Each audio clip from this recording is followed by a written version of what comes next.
Hey everybody, it's Jesse, and a little bit later today than I normally am, so sorry for everybody who won't be able to see this. Hopefully you can at least catch the recording, but maybe it might be better for some people because instead of coming in at the end of my normal 2 o'clock stream, you'll be at the beginning of this stream today that's at 4:30 Eastern Time.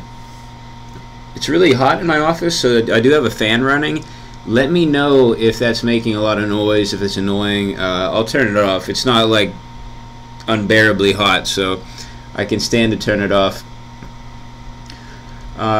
Today, I'm going to start out by showing some of the issues that I had yesterday that I was able to fix. And I'll show you those. Had a few like little design changes for the resource page. Basically, I implemented a lot of what we had talked about yesterday, and then I'm going to show you what I'm doing with the API calls.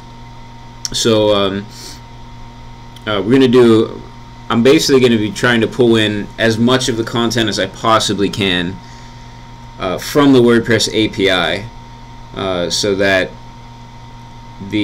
when I'm done with this project, there'll be like really no need for anyone to contact me, and the people in charge of the content for the site will be able to handle all that content.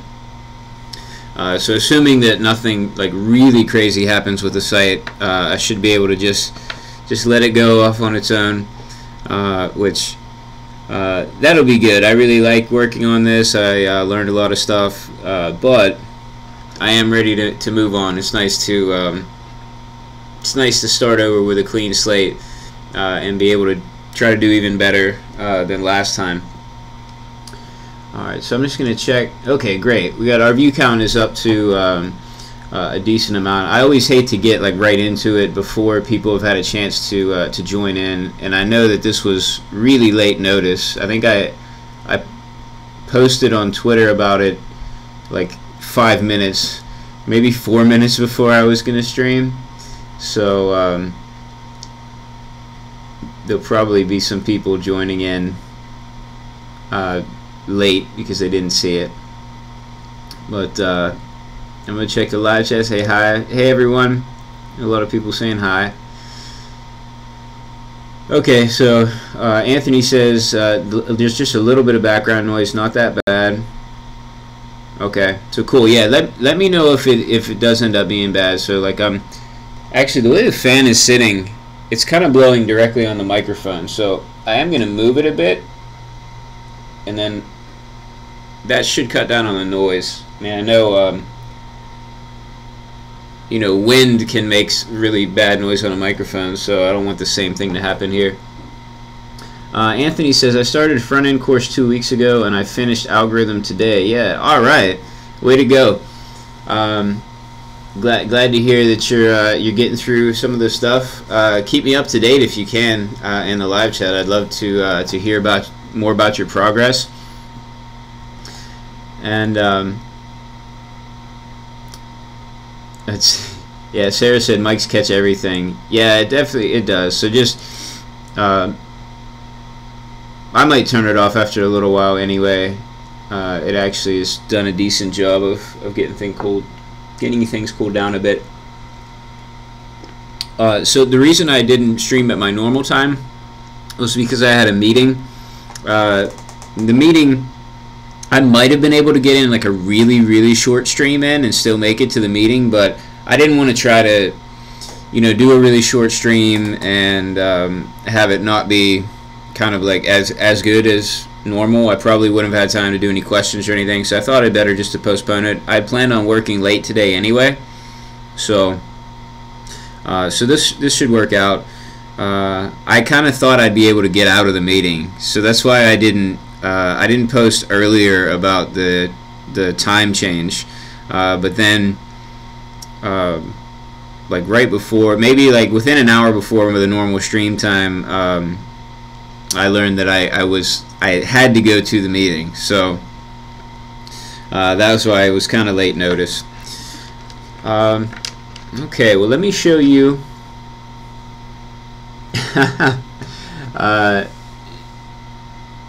Jorn says moving the fan didn't change the sound. Sounds like you're sitting in a server room. All right, let me turn the fan. I can actually turn it down. I'll try turning it down a little bit right now, and then if I have to, I can turn it off completely. I also do have another computer on that I don't normally have on, and it's kind of noisy as well. I don't know how it turned on. I thought I had it off. Maybe I just had it asleep. But I do have like a really old Windows laptop that I keep around just in case I need it. So I almost never need it because I use BrowserStack for testing now. But before I had that, it did come in handy for testing things. Okay, cool. So it seems like that sounds better now that the fan's turned down. Alright, so let me start showing you a little bit about what's changed since yesterday and what's been updated. The development site, let me put the link. I forgot to put the link in the description for the show. So let me find the link now, and I'll post it. Here we go. I have a lot of stuff open.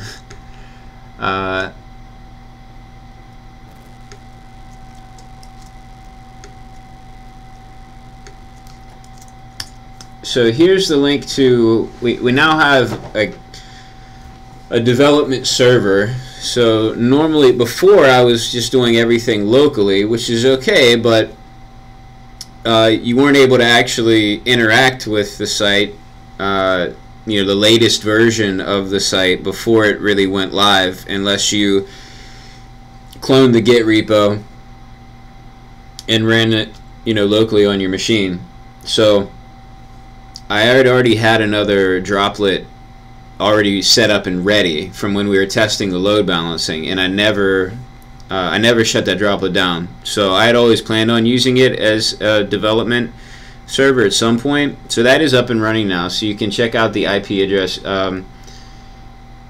If I forget to put it in the video and you're watching this later on, the IP address is 162.243.86.67. Oh, is it not working again? It keeps stopping. So right now I'm not running it with from PM2.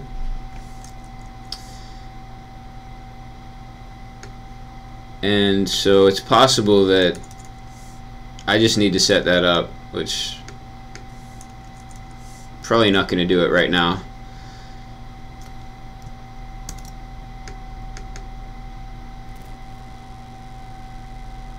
There we go. So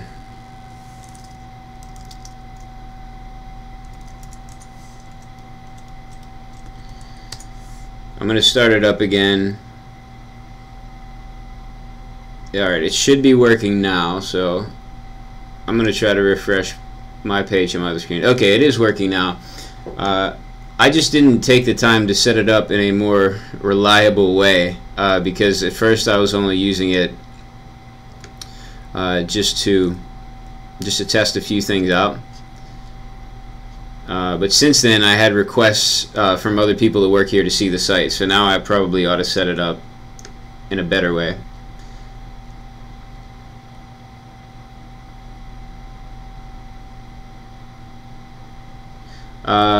Pushpinder asks about, is it possible to get the live session in on the weekend? The recording will be available, so you can definitely check out the recording. I probably won't do another live session on the weekend, but the recording is definitely available. So it'll be right here on the freeCodeCamp channel. There's actually a playlist for all the streams, so if you don't see it on like the main page, you can check. The playlist is just called Live Coding with Jesse. But if you're going to view it, you know, sometime within the next day or two, it'll probably be one of the first videos up on the main page.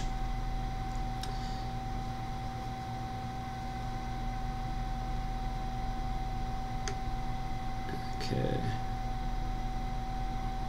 Alright, so let me show you now. You can see the site now, and actually I don't have, it looks like I don't have the very latest stuff, but So I'll bring the latest stuff up on my screen. Shoot.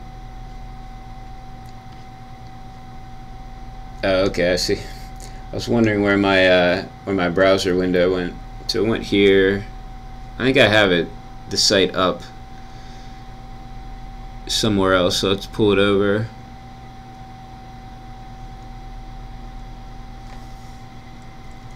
And now I can't find it.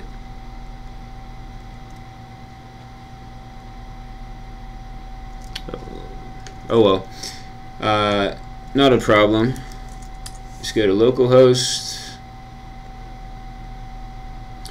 Okay, so nothing new. Let's see. Yeah, nothing new there. On the About page,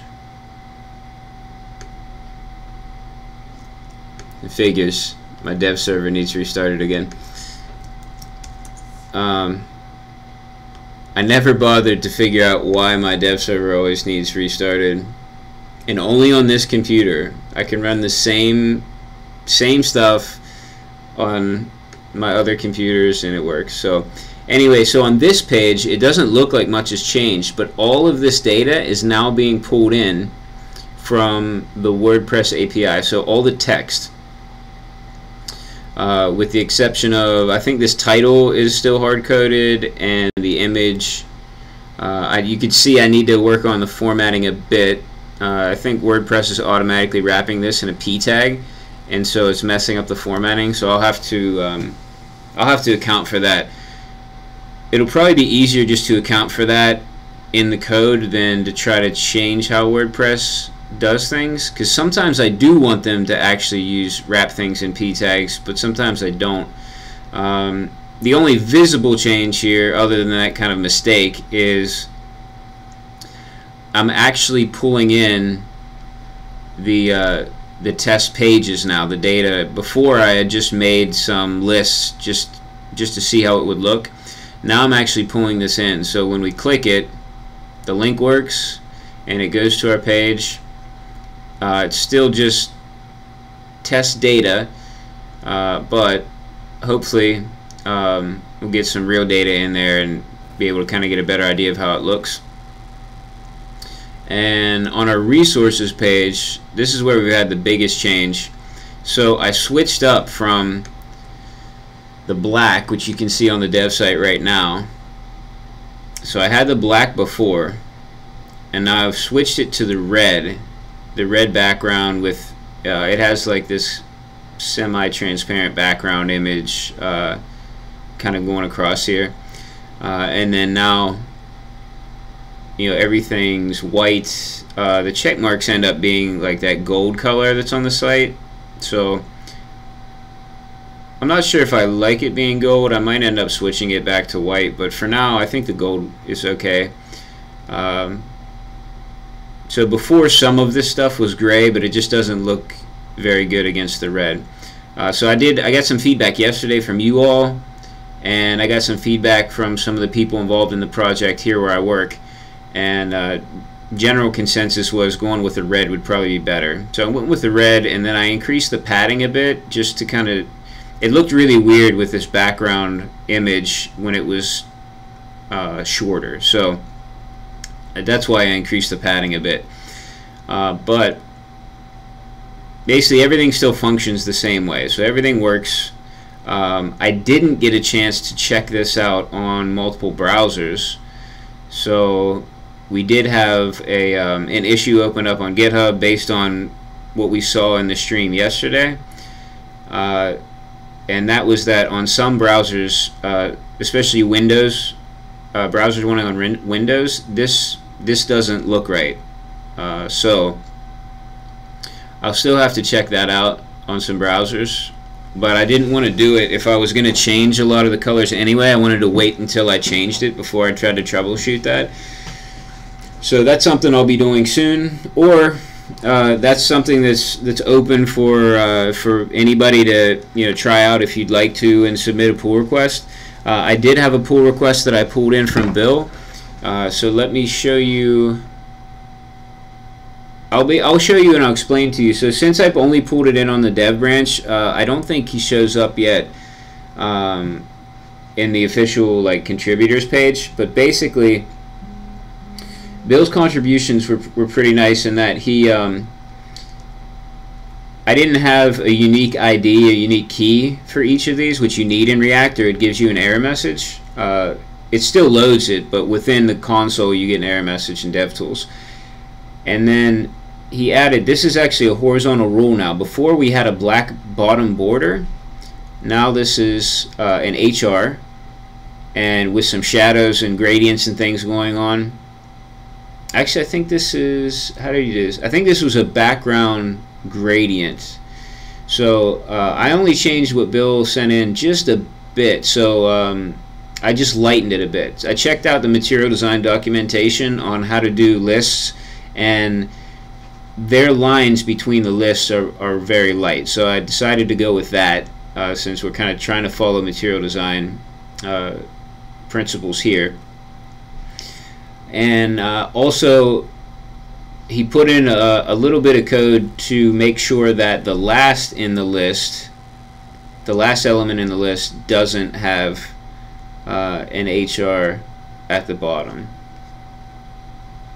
So that's it. Not a whole lot happening. I didn't get to do quite as much work as I had hoped because I had meetings, like kind of unexpected meetings this morning that lasted a while, but it was good. I got some good feedback for this site, so it worked out all right. So I'm going to move this over because I don't really need it right now. We'll leave this here so we can keep referring back to it. But I want to show you, let me organize this a bit better. There we go. But I want to show you the about page and how I pulled in the data. And actually, let me check the live chat. I had an idea. So normally I use a Pomodoro timer. So I use this, and I thought I'm going to start using this timer now. And that way, if it goes off, it'll be a reminder for me to check the live chat so I don't forget. So hopefully I'll check it, before it goes off, but just in case, at least every 25 minutes I'll check it, and then that'll give me just a little reminder of how long these things are taking, because I usually forget to record how long things take during my streaming. So let me check back in the chat here. Okay, not a whole lot going on in the chat. Hey Sebastian, how's it going? My employer is now in the live chat, Franciscan University of Steubenville. It's not. It's actually the guy that works in the office right next to me. He must just be logged into the Franciscan University YouTube account. So he told me that my mom was online too, but then said he was just kidding. So.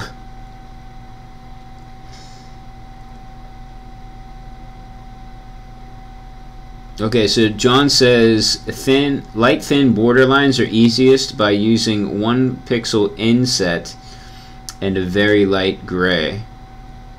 Okay, cool. I might try that. I kind of just went with what Bill had for this and just lightened it a bit. But if I get a chance, maybe I'll try to change it even more. I wouldn't mind it being a bit thinner. I mean, I think this looks fine to me, but a little bit thinner probably would match more with what's in the material design documentation. So thanks for that. I'm kind of getting down to the wire here, so I'm only going to work on things that are absolutely necessary. But I can see, like, I'm a little bit confident now that I can get done what I need to get done before the 20th. And then I'll switch to another project. But it seems like I'm going to be able to get things done. I say that knowing that I usually run into unforeseen issues that take longer. So assuming that I don't run into too many of those, we should get everything done. And I won't have to work crazy hours. Alright, so I'm going to show you, what was I going to show you? Oh, the About page. Man, I have the music I'm playing in my headphones is from Spotify's Throwback Thursday playlist, and this week it's all 90s music. And so if you grew up in the 90s like I did, it will be nostalgic for you. I find myself remembering like lots of stuff that happened in middle school and grade school that I associate with these songs. Alright, so at the top here, before, so as of yesterday, I wasn't pulling any data in for this page. It was all coded directly into this component. Now I'm going to pull in more data. So the big problem that I've been wrestling with, and I've mentioned it a few times in the live stream, is that I needed a way to get multiple data from multiple different post types in one API call. So I needed it to be here because I wanted anything in here gets rendered on the server. So the API call will actually get made on the server, and everything will get rendered, and then the data will get sent to the client as an HTML page. And then it can also be made when you do client-side routing, so the same call can be made on the client. The problem was when I tried to write some code to do multiple calls inside here, I always got errors. It's possible that there's a way to do it, and I just couldn't figure it out. So I found another way. There's a plugin for WordPress that exposes this endpoint, this multiple post type endpoint, and then you can say what types of posts you want. So right now I want the PDF page post type, and then I want just the page post type. I didn't want to do this because you can't, if you specify parameters for how you want to narrow this data down, the parameters apply to every post type, so it's not that useful, because certain post types have different data that's coming through, and I have different needs for the post type. So what I'm going to have to do to make this work is, this is fine, but I'm now going to end up getting more data than I would normally need. And it should work for most pages. The only pages where it's going to be a little bit tough is if I happen to have a page that has a lot of different data. I might not get it all with this 100 per page thing. And that's the WordPress limit. You can't easily get more than 100 posts per page, and I don't have time to try to work around that. So probably what will end up happening is everything that's essential that I really want to be rendered on the server will be in this first API call. And then if there's other things that should be rendered later on, that can be rendered later on, I'll render it in another API call. So usually it'll be based on a user interaction, and that's fine. So then upon that interaction, it'll make the call, and that should be fine. It should work. If for some reason there's a page where there's some data that just needs to display and there's no user interaction, I can make it happen on a scroll. So perhaps if a user gets like halfway down the page, then I'll make the call and load the stuff at the bottom of the page. It should work out. None of the pages right now are so big that it won't work, but today I'm actually going to do some of this. So I'm kind of showing you how I did it first, and then I'm going to do it on some pages. So we'll find out if it'll work for all the pages. But since I did that, the API call I get back has all the PDF pages and all the page post types. And so down here, I started doing things like, for the intro section, I made a page in WordPress called About Intro. So I'm grabbing the page that has About Intro. So I'm using filter, and then I'm rendering the content of that page inside this column div. So I've had to move the flow text class up here to the column instead of having it on the p tag, which is fine, because I don't want the person entering things in WordPress to have to worry about any code. So I want them to just be able to use the WYSIWYG in WordPress, which will automatically add p tags, but it won't automatically add the classes we want. One thing I didn't know about is I used map here just because I was copy and pasting some stuff I was doing elsewhere. There's only one post that I really want, so I'm not sure if I have to use map. So if there's a better way to do this where I can just grab this right from filter and use it, let me know if anybody knows it. If not, I'm not really even going to take the time to look it up right now because this works, and this is okay because if I ever have to grab more than one post type and render it, it's already set up to be able to handle that. But for now, this is how it is. So you see I've done that for each section.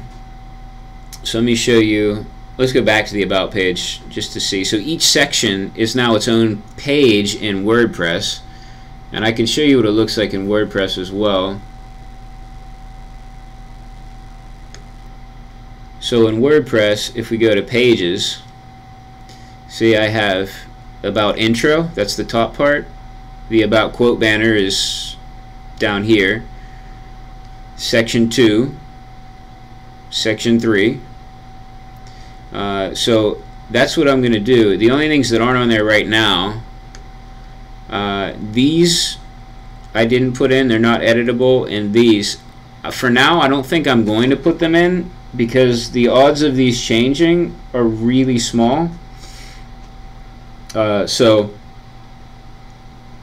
there's not really high turnover here at the university, especially for the upper level positions. You know, once people get up there, they stay there forever.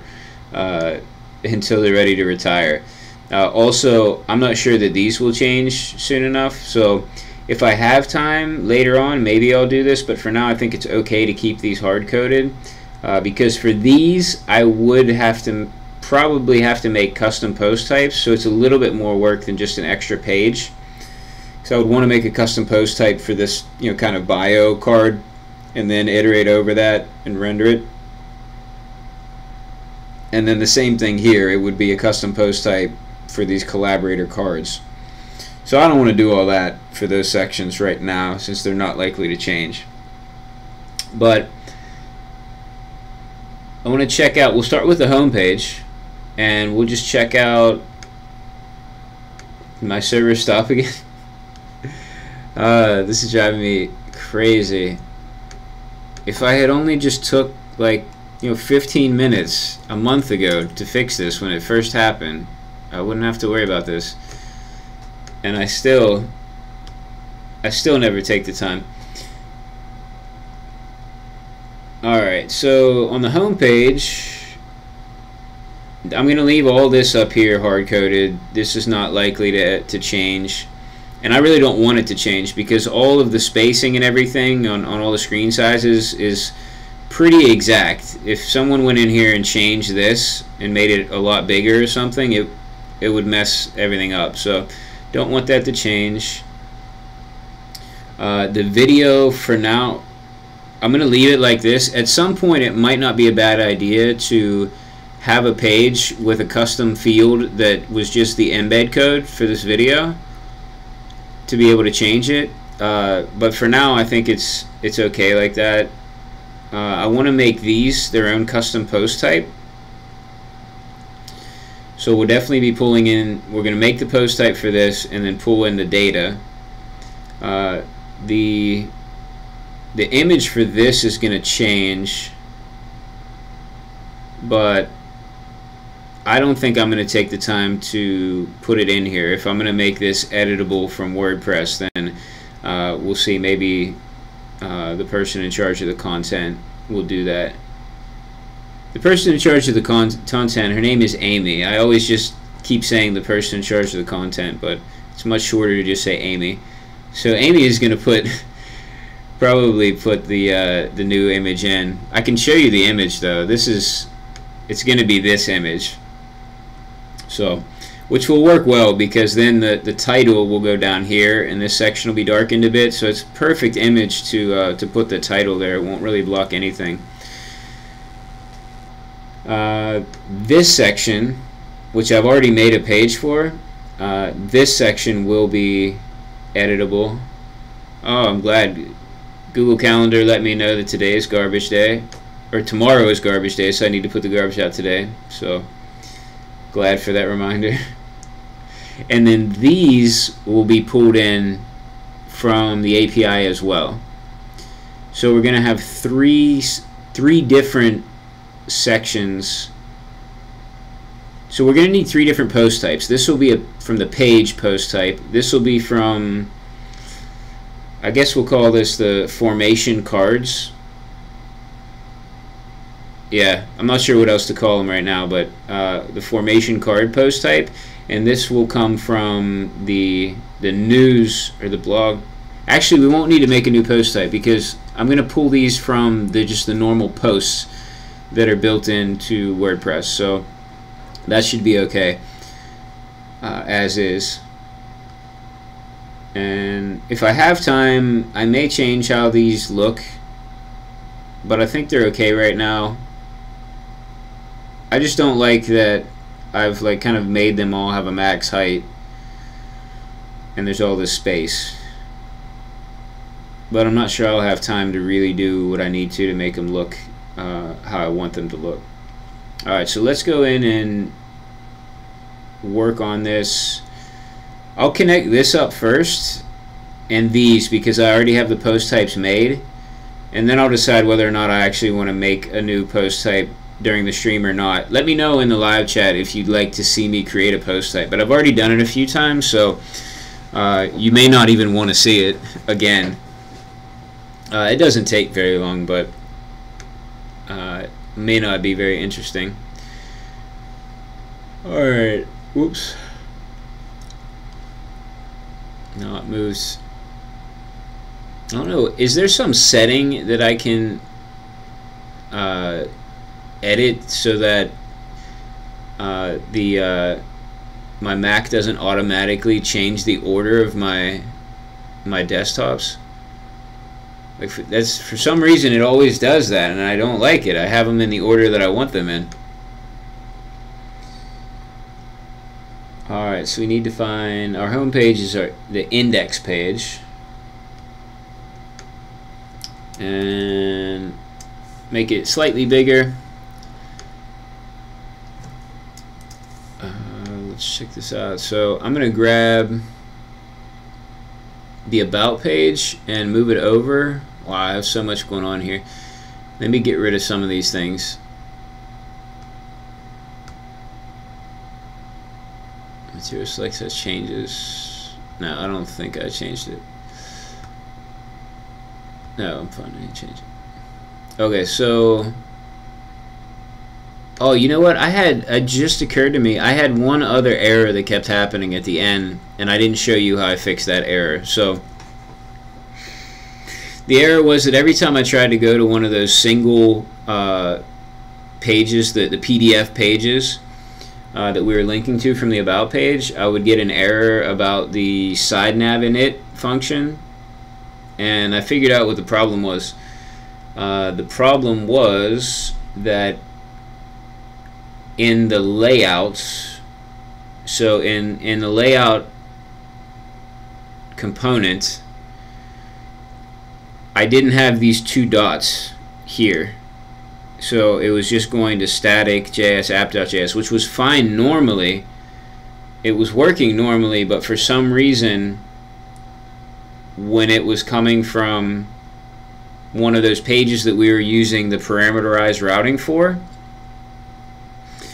it just wasn't working.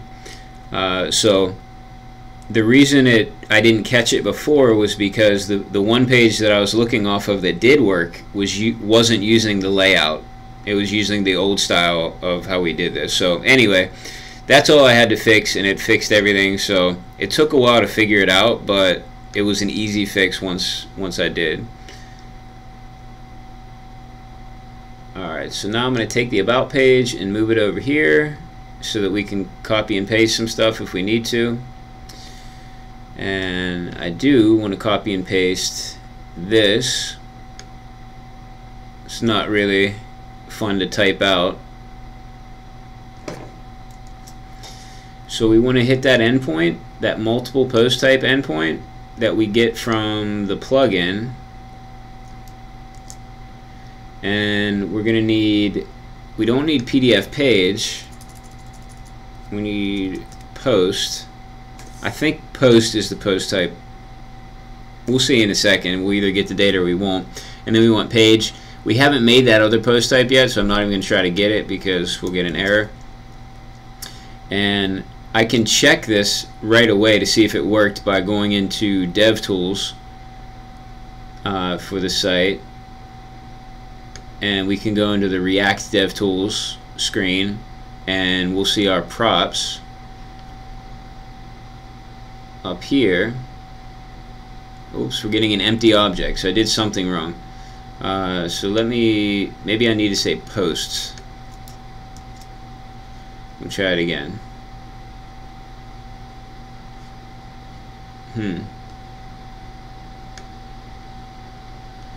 Still not getting anything. Alright. So I'm gonna just grab this and we'll try it out right in the browser.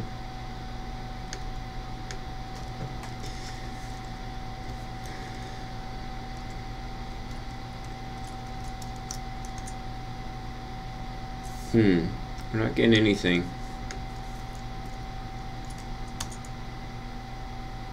Okay, we should have gotten something on that first time.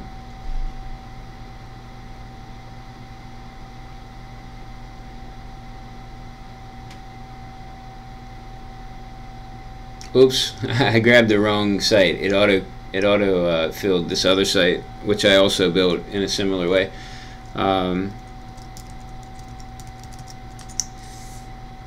Okay, so this is better. So this is giving us what we need. I'm not sure why it didn't work the first time I did it.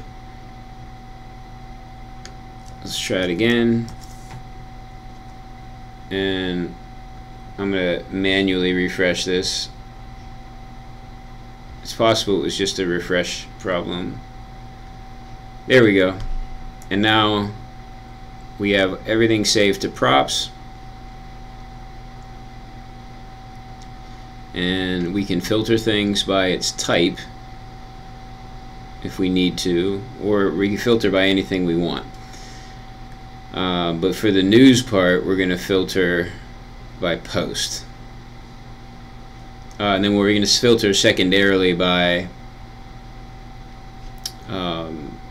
we have a custom field. Where's our custom field at? So by our type inside this advanced custom field. Okay. I'm going to check the live chat again. It's been a while.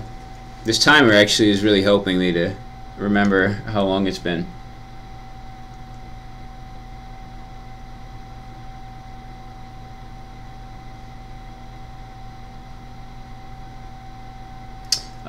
D Ferrero 4 says just arrived. Welcome. Also asked, do you use the Fetch API to get your data? I do. I do test, or I do use the Fetch API. So I recommend using it. If you haven't tried it yet, definitely try it out. It's way easier than any other method I've ever used to make API calls. And don't worry about the browser support. Just use the polyfill. So as long as you use the polyfill, you should be fine on most modern browsers. It even works on Internet Explorer 11. So it's definitely worth learning. It'll save you time. It's just so much more simple. I really like it a lot better than the other ways of making API calls with, you know, Ajax or, you know, just like a plain XHR request. Sebastian asks, what do you need tested on Edge? Okay, the drop down, the select input on the resources page was acting weird. If you check out the GitHub repo, there's an issue open for that.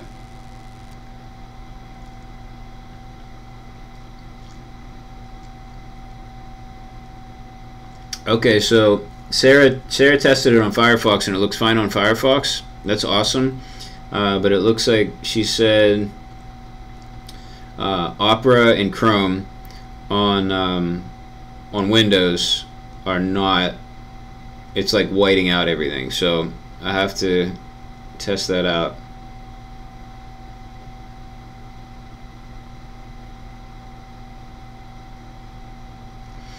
Oh, okay. Yeah, if you want to see it in action, I did put a link in. So maybe for everyone that's come in a little bit later on, I'll put the link in the live chat again for the dev server. Hopefully it's working and it didn't quit working again.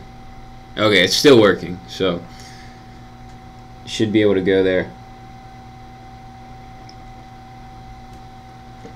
Okay, Vlad says, just landed here. Why does Jesse have a timer running? It's a Pomodoro timer, which I usually run this all the time when I'm working, and I record how long it takes me to do everything. I record that in my Trello board, so you can check out my Trello board. I just now realized I have my calendar up here, so I've been showing everyone everything I'm doing all month, so I hope there's nothing embarrassing up there. And it's not, as my wife's calendar on there too, so I really don't have a good idea of what's on there, because she could have put anything in there. So maybe I'll have to move that to another screen for future streams, or just get rid of it. Maybe that's better. I'll just exit out of it. Anyway, so like these numbers that are on my Trello board, and there's a link to my Trello board in the description if you want to check it out. These are like the dark numbers are how many Pomodoro cycles I estimate that a task will take, and then the grayed out ones, or the slightly transparent ones, are how long it actually has taken me. So this is really helpful for me to be able to, like, I can go back in and see how long things took me before. It's helpful for being able to accurately estimate future projects, how much time it will take me. And it is helpful as well for me to remember just to take a break, because otherwise I would just keep working and lose track of time. So for every time I get through a 25-minute session, I take a 5-minute break. After 4 sessions, I take a 10-minute break, which is a long break.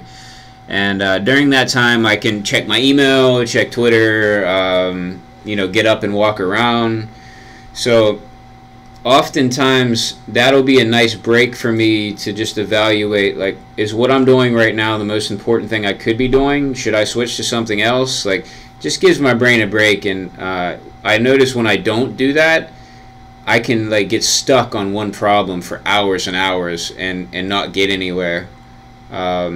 And sometimes I shouldn't have worried about that problem. I should have just let it go and moved on. But since I never really stopped to think about it, I don't make that decision. So this is a really nice way of doing things. And I know I've seen actually a lot of people use this, and there's even one of the freeCodeCamp challenges is to make your own Pomodoro clock. I haven't gotten to that challenge yet. So I am still working through my freeCodeCamp front-end certification. It's actually, here's what I'm going to do. I'm going to do my short break, and then I know if this time is up, then I should probably get back to coding again. I like this. I'm going to try to remember this. From now on, we're going to do Pomodoro sessions, and we're going to try to stick to, during the session, we code, and then during the break, we talk. And that might be that'll be a nicer flow for things, and then it'll let you all know like what's coming. Yeah, I like that idea. Let me know what you think about that. I think it should work. But has anybody made the Pomodoro timer in the freeCodeCamp thing? Right now I'm working on my well, I should say I finished working on my weather thing, my weather app, but I didn't move on. Like, I didn't send in a link to it or anything because I was gonna style it, but functionally it works fine. I just haven't done anything to style it yet. And I built it in React. Alright, so I'm going to check out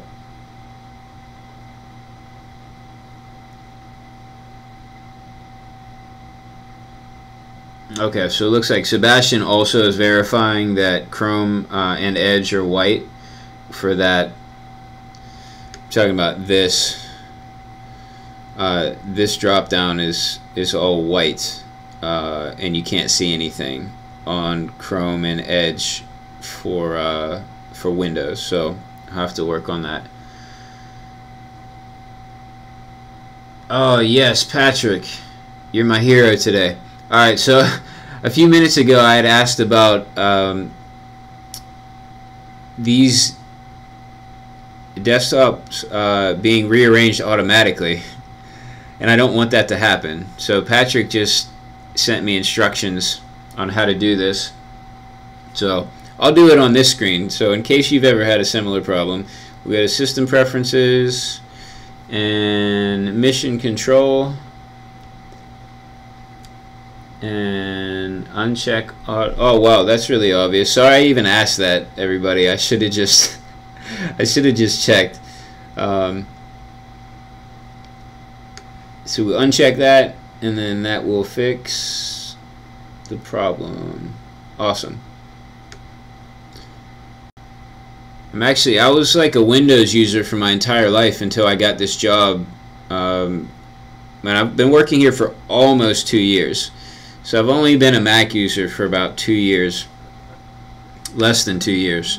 So still don't really know enough, and actually, like, I'm way behind because Windows 10, like, I haven't really used Windows 10 that much, so I don't know what's going on there.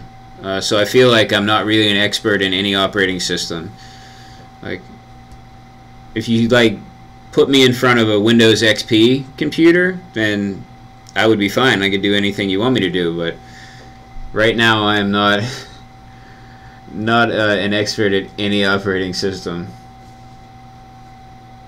Oh, cool. So Patrick actually like looked that up and figured it out because that annoyed him as well. So awesome. Thank you, Patrick. Thanks for taking the time to do that. Okay, Vlad says, it's a really interesting way to keep track and make sure you're working smart. I may steal the process from you. Yeah, feel free to steal it from me. I took it from somebody else. So I definitely did not invent this. I did a course on Pluralsight because I got a free like 3 months subscription to Pluralsight, and there was a course on using agile methodologies for one. So usually agile is used for teams. Well, I pretty much work just myself on all my projects. So I thought it sounded really cool, and I took the course, and part of the course was talking about the Pomodoro timer, and so that's where I picked that up from, and I thought I'd give it a trial and use it for a few weeks and see how I liked it, and that was last year, and I've liked it so much I've continued to use it for all my projects. Occasionally I'll do a little side project where I won't use it, but sometimes even on side projects I still use it because it's still a good idea to break up the work like that.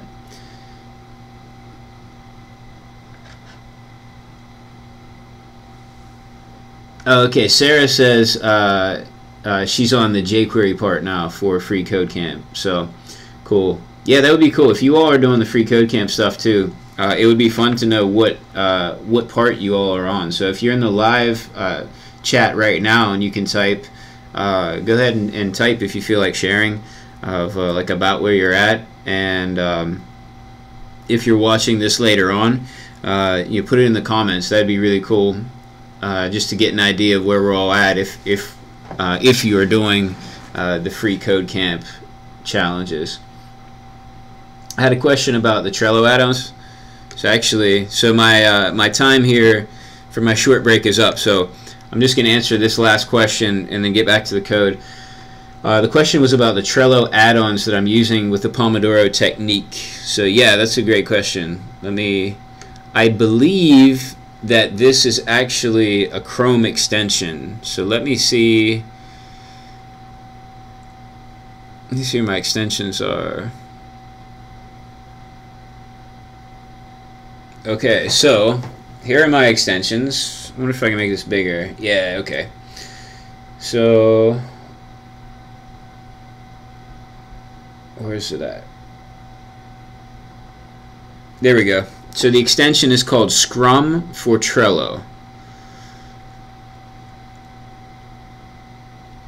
So I think that's it. I think on a previous live stream I may have said that it was a Trello add-on, but I think I was mistaken. So I apologize if anybody tried to add this in Trello and couldn't find the add-on.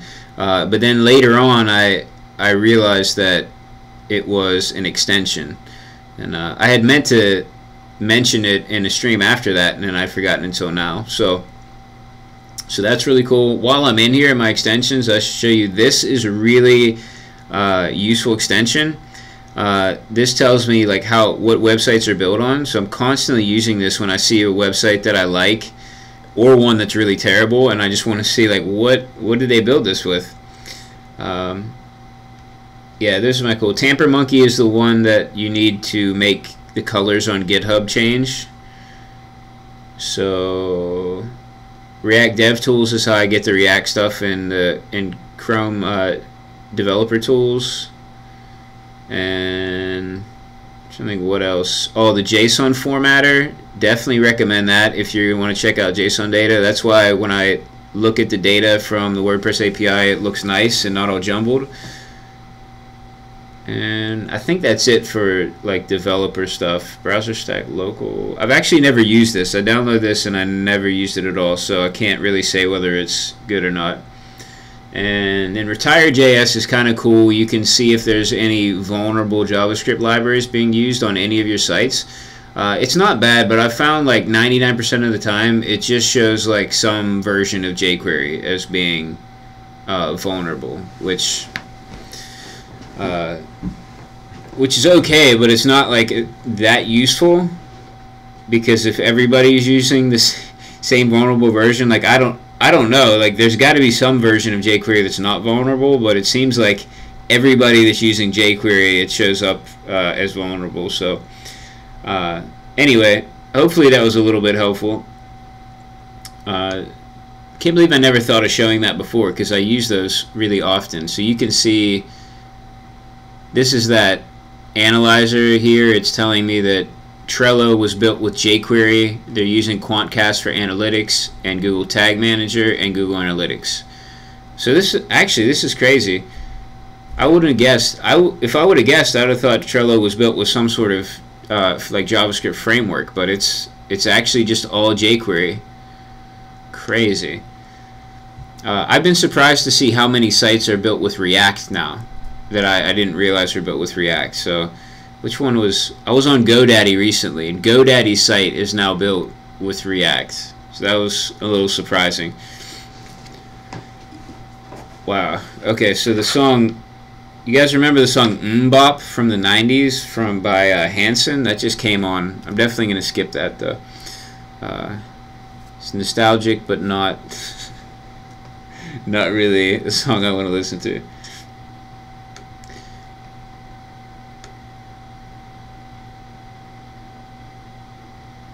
Okay, so let me get back to the code now. I did ask a question and now I'm getting answers in the live chat. I'll read them off really quick. It's not really polite to ask a question and then ignore the answers. Oh, cool. So Patrick has done the Pomodoro thing and actually put a link to it in the live chat. So I'm going to check it out.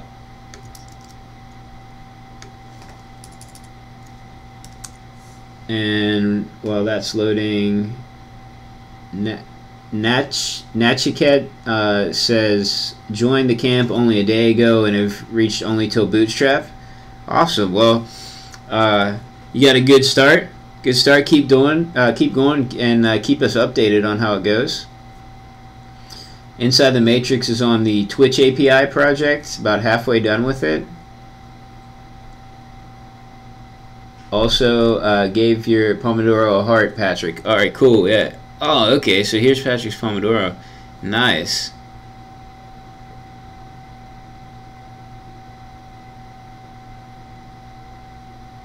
I like that. Okay.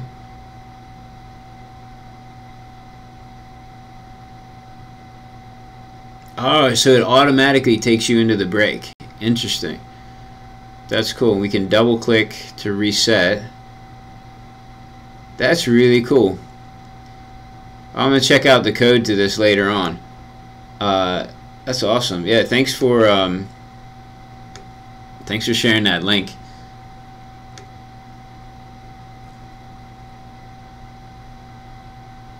Hey, Andrew. So Andrew joined us.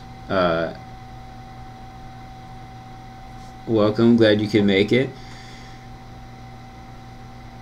Inside the Matrix says, I've been listening to 90s rock / alternative on Pandora lately. So many middle school memories.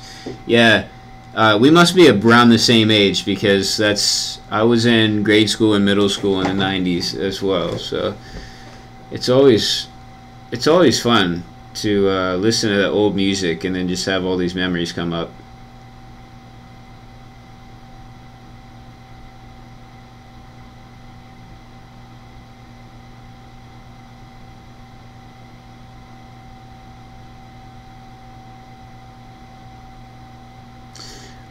Manny says it would be cool to link the timer to the Trello board and have it forcefully limit how much time you can spend on each feature. I think it would increase productivity.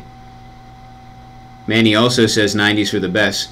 Hey Manny, I'm not sure if I've seen you post in the live chat before, so I may be mistaken, but if this is your first time posting, then welcome, and thanks for contributing here in the live chat. Yeah, Manny, that's like a really, really good idea. I'm not sure how I would accomplish that, but I think that would be a really cool side project.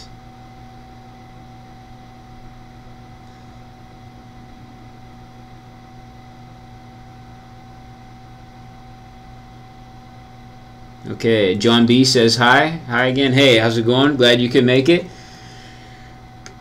Alright, so let me go back. I spent a lot more time. So the Pomodoro timer only really is effective if you pay attention to it and actually stop working or start working when you're supposed to. So that's a top tip from me. You have to be disciplined about it. Alright, so now we're back on our home page. We're getting the data that we need. So now all we have to do is render that data in the right places. So, oh, okay, I was thinking, like, where's all our stuff at? I forgot. It's down the bottom, because this is the alternate version of the home page that will end up being the new version.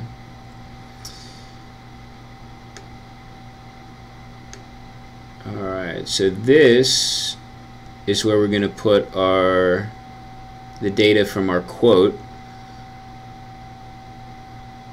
So I need to figure out what the slug is for that. So let me do that.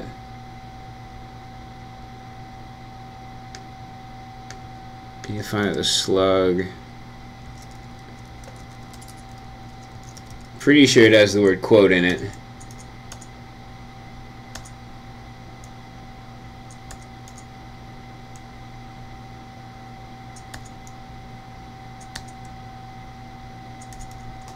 Maybe it doesn't. I'll have to bring up the actual WordPress and bring it over. Let's see.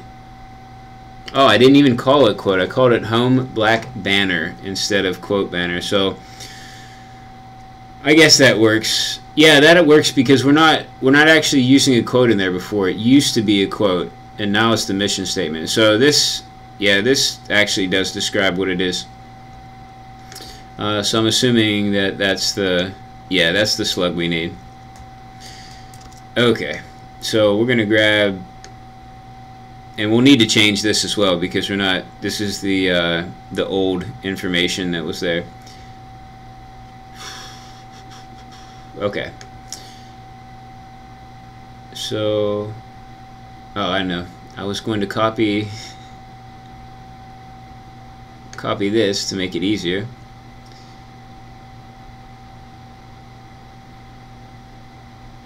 I should copy. I have a similar section on the About page, so I will copy the section that most closely matches it.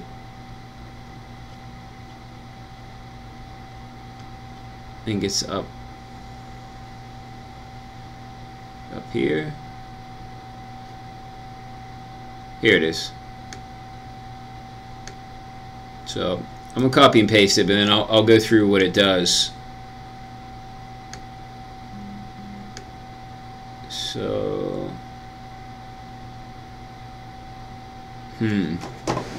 this is actually a little bit different because we have this H3, but it is inside the block. How are we gonna do this?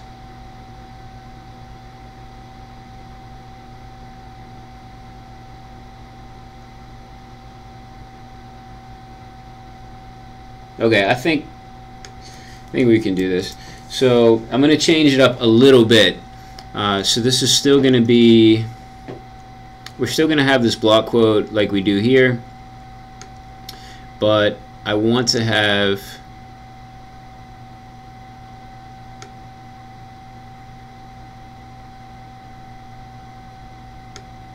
oh, actually, is that why? Did it automatically make it a div? I think I figured out why it wasn't formatting properly. I didn't realize that had happened. So that's cool. I might have fixed this just by this, and I won't have to worry about it again. So let's check this out. I'm going to rearrange this.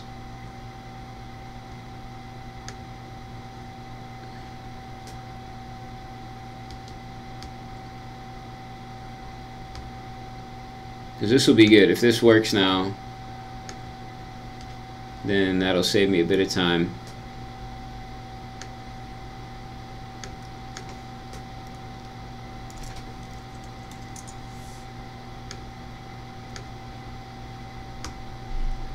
Anybody remember Lauryn Hill from the 90s?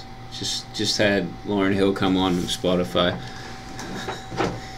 If you'd like to follow along with my playlist as well, check out the Throwback Thursday playlist on Spotify. Nice. Alright, so that was the issue with the formatting. So awesome. So I inadvertently figured that out. It's always is fun. Alright, so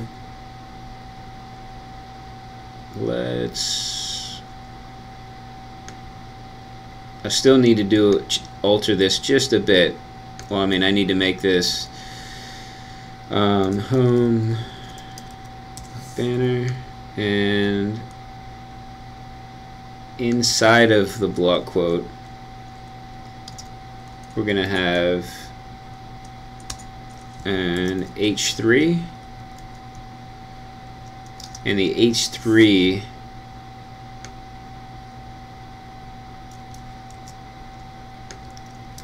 is going to have the title. Wait, no it won't, because we have a title already.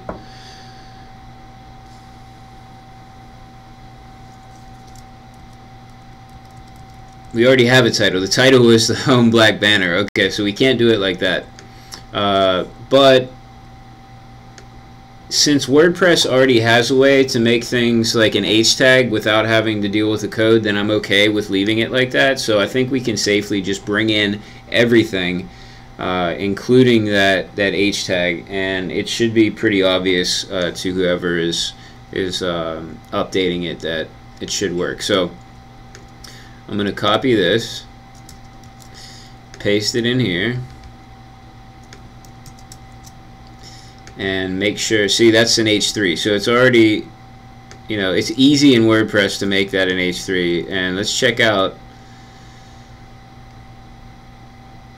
the code really quickly. So H3, oh, I didn't realize when I copied it over it grabbed that. I don't want that to stay. That could cause problems. I may have to double check and make sure that it didn't do it with other things as well. But okay. So we'll update that so we can get the correct data in there. And then now we'll get rid of this block quote.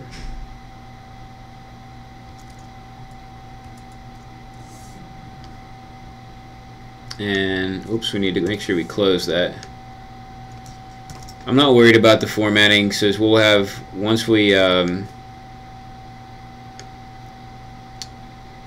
commit this, it'll auto format it for us.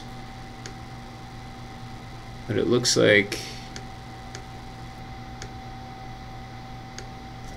something is making, there we go. The highlighting was just weird, but I think that, alright, everything should work now. So I'll save that. Let's make sure. Okay, so it's not bringing in everything. Let's check it out.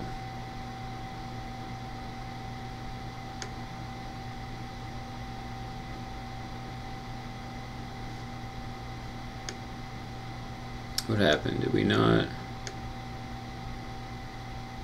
update this? Maybe it was just, it was probably keeping the, that's really weird.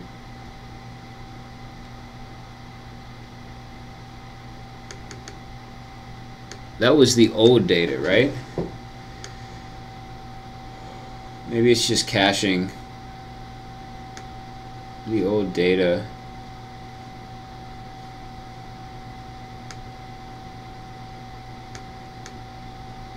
Let's see.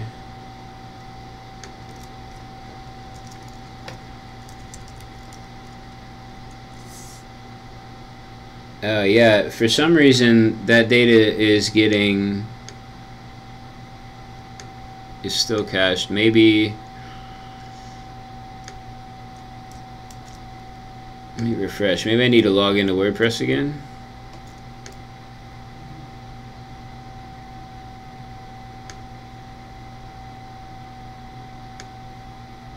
It looks like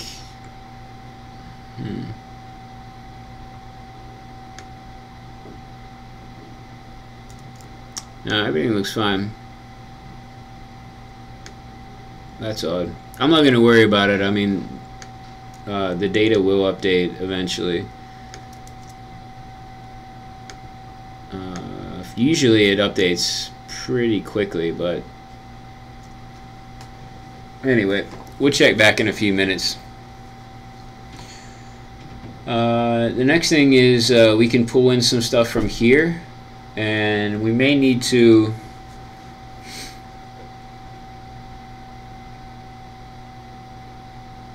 maybe see, I don't know if I'll need to copy and paste these myself, or maybe Amy, who handles the content, can do this.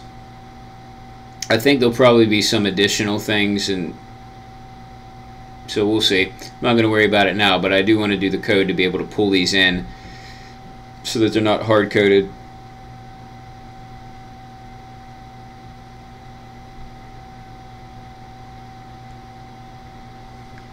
Okay, cool. I was thinking I'd have to make a new component, but it looks like I already made one, so glad about that.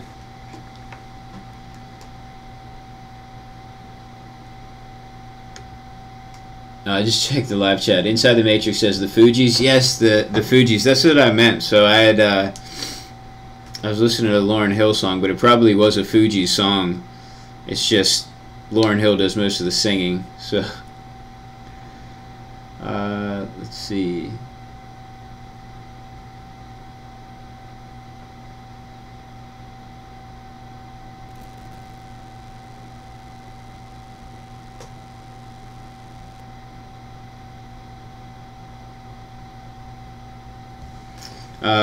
I just saw a couple of things in the live chat right now, so I'm going to check it really quick. Or I'm going to read it out really quick. I can see a few of you remember the Lauryn Hill and Fuji songs, so yeah, definitely good songs. Jordan asks, what I missed today?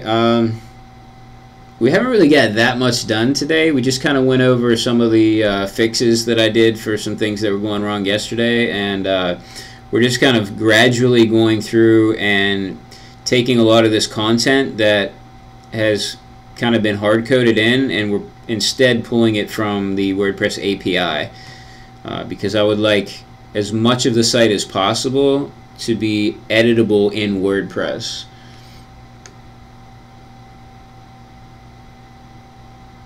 Yes, Ellie, thanks for asking about the code editor. It is Atom, so I love it when people ask me about the editor. The theme is the SETI theme, SETI. Also, Ellie, I don't think that I've seen you in the chat before, so welcome. Sorry if this is not your first time and I just don't remember, but welcome to the live chat. Manny says, sorry I'm late to the party here, but did you scrape some content into the JSON? I noticed that the quote had tags on the JSON object, and I haven't seen that before. Yeah, let me see.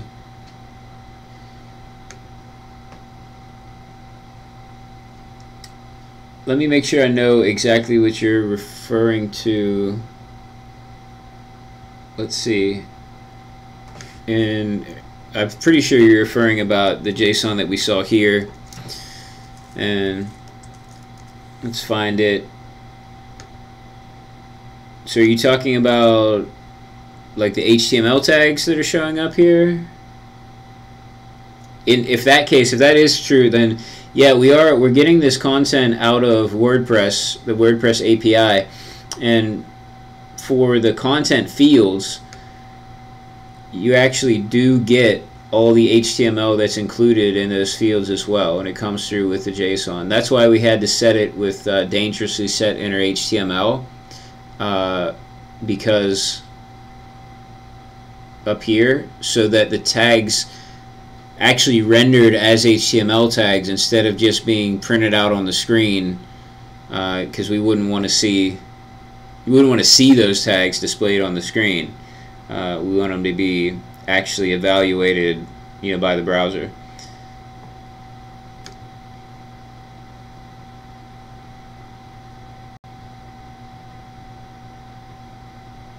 Oh, Jeremy has got an interview tomorrow, so he says thanks for the advice. Awesome. Really, really happy for you. So you'll have to let us know how the interview goes. Hope maybe if the interview is early enough tomorrow, would you be able to let us know in tomorrow afternoon's live stream? That would be really cool. Otherwise, it can wait till next week, but I'm excited, so I want to know how it goes.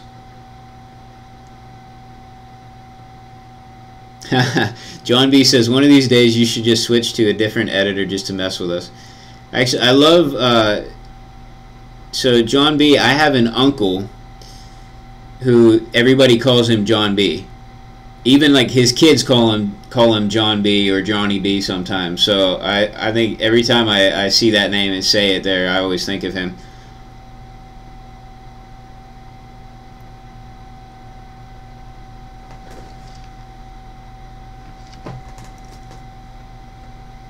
Alright, so let's get back to this, and we have a lot done already since we already have these cards made. So all we need to do is put some data in there, and we'll need, let's see, in this case we are going to iterate over the column as well. Or we want to keep printing the column, so we'll go at this point.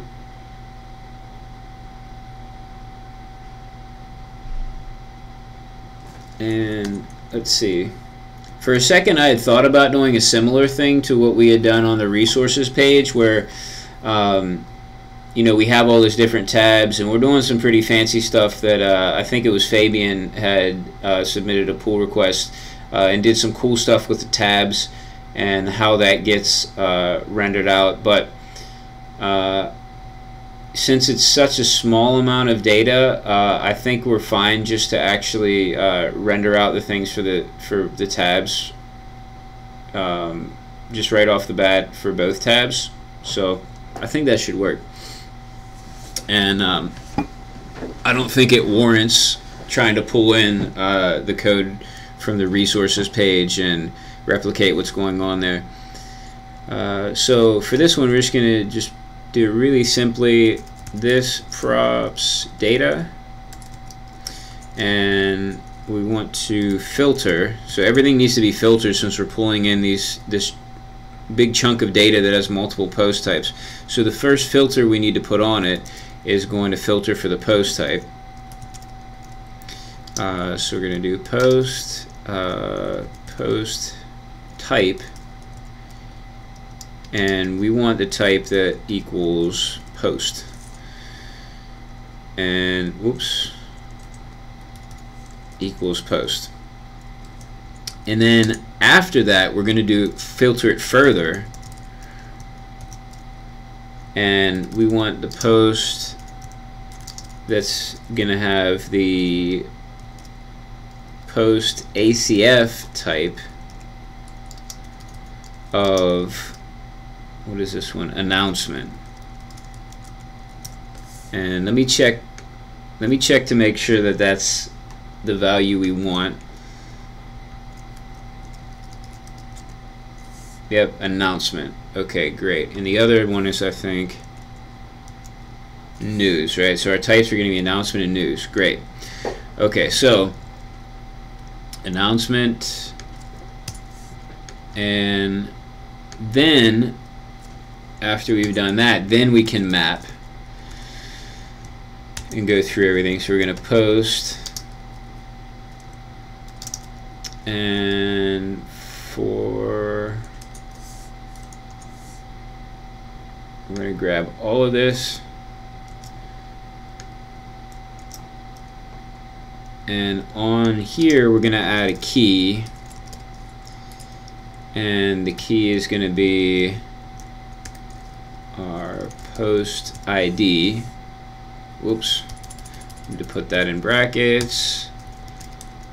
If you're not familiar with React, anything that you put in brackets inside your JSX, which is basically this HTML looking stuff here, that ends up, it's JavaScript. It's evaluated as JavaScript.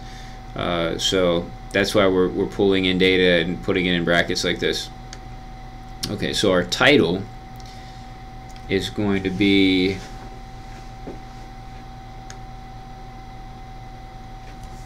our post, oops, title,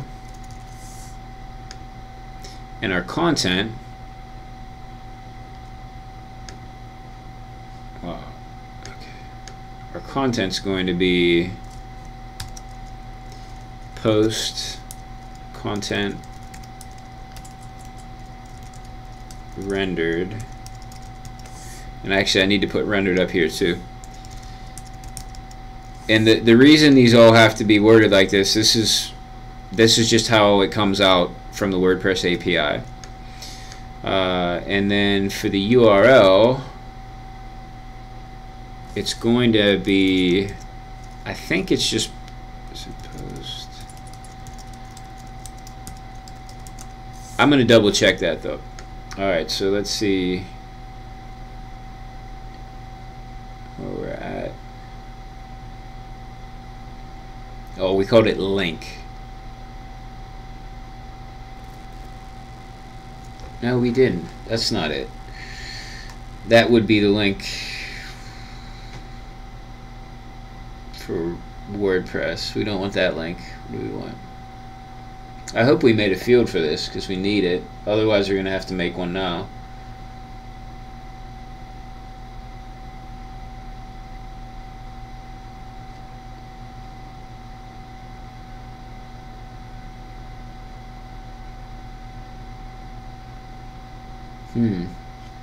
Well, that's no good. I'm going to double check.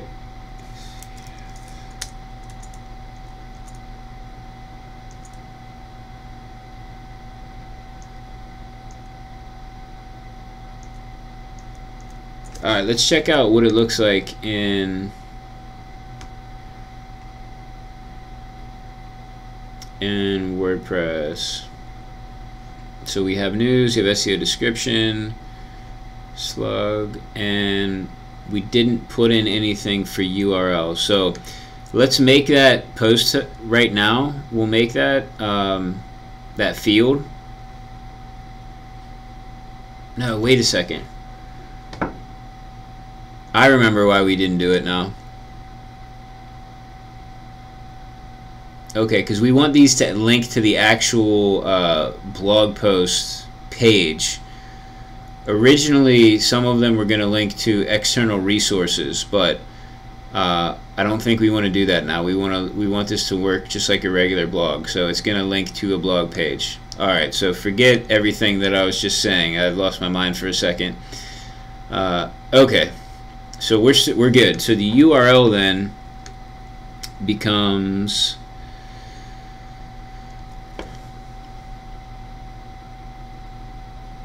let's see, do we want to put this?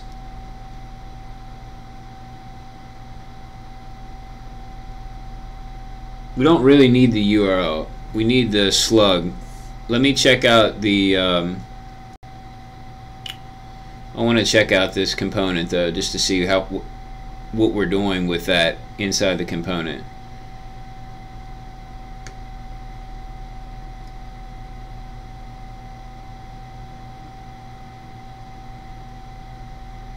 Okay. Alright, so then what we're going to do is build the URL here and pass the complete URL in there, because inside of here, you know, we're checking for a blank URL, we're checking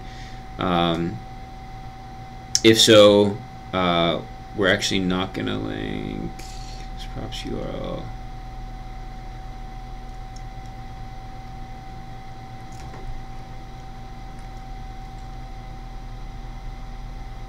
This is probably going to be unnecessary. I'll leave it in here just for now, just in case, but it'll probably be unnecessary to check for a blank link, because the way we're going to do it, there's never going to be a blank link, but it's okay. We'll no sense in like refactoring in the middle of this if I'm not 100% sure that I'm not going to use that. So for this URL, I want to make it, I'm going to use a template literal, and I'm going to say /news, and then so I can go back into JavaScript inside my template literal, we need to put a $sign and then curly brackets, and so now we can put JavaScript in, and then I'm going to say post slug. Okay, and that's going to put together, that URL will work because we're using parameterized routing for anything that's on the route of news.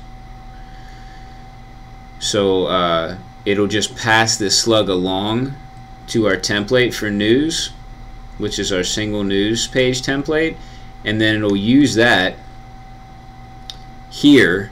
It'll pass it along as ID. So this is really the slug. It'll use the slug here to make the API call to get just the data that it needs for that particular post. So we're good.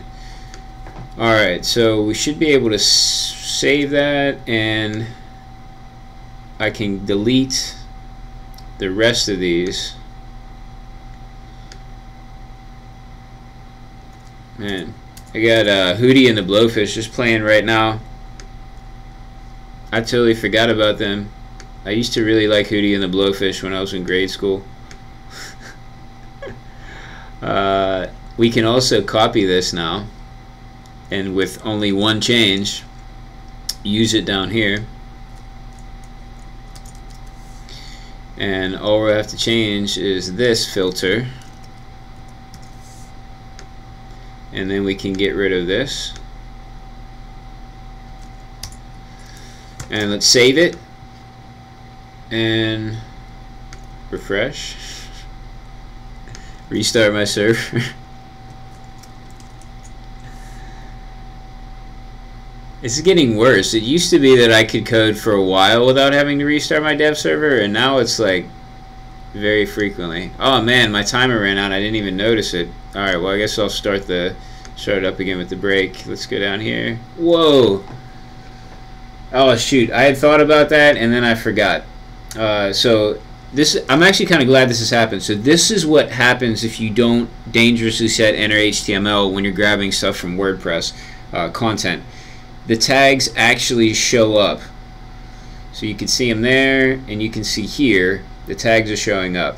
The good thing is what we did worked, and it is in fact filtering things into the right spot. And also good news is we know exactly how to fix this. So let's do that now.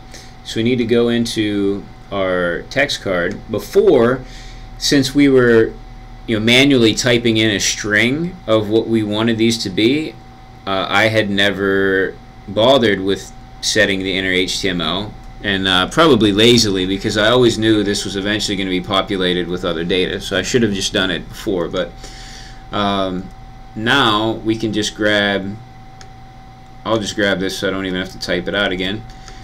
So for the title and the description, we want to do this for both of them. So I'm going to put this on the title and on the description, and we're going to change this to this props title, and we're going to change this one to this props. Did we call it content? I just want to double check. Yes, we did call it content here. This props content. Okay, now we can remove this. Okay, we can remove this, and let's save it just to make sure it works. Whoa.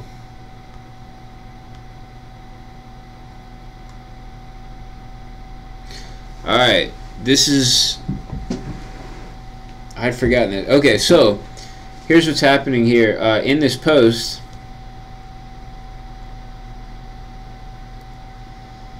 I went to pages, sorry. In this post, there's an image. I had done this earlier when I was meeting with Amy, who does the content, just to show her how to put an image in, and I'd forgotten about it. But what we want to do is we actually don't want that image to show up. So here's what I think. I think we only want the excerpt to show up here. We don't want the full text, because it could be really big. Like this already extends out. So let's change this. So what we want to do, we only have to change it here. Post excerpt.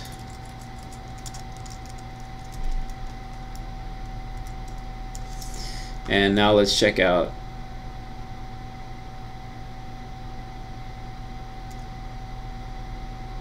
Wait a second. Let me check this.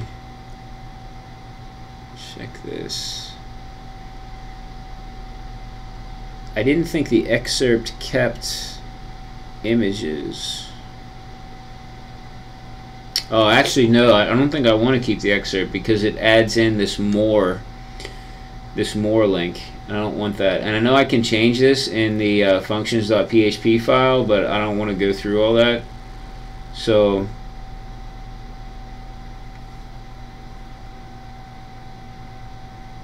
alright, I'm going to go, since I had already used up most of my 5 minutes that I was going to spend on the live chat, I'm going to go to live chat now. That'll give us all a minute to think about the best way to address this. Basically, the problem is I don't have enough space here, here to put everything. So I need a way to just get some of the data. Also, I need to strip out any images, because I don't want images in here. The simplest way seemed to be to get the excerpt from WordPress instead of the entire content, but that's not going to work because of the more tag. So potentially I could use that and then just strip out the more tag, either on this end with JavaScript or on the WordPress end with PHP.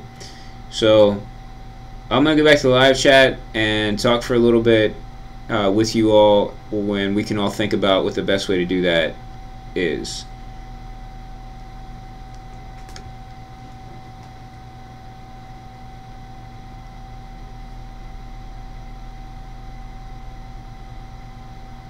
Okay, I did get, Sarah asked if I had tried Visual Studio Code. Yeah, I have tried Visual Studio Code.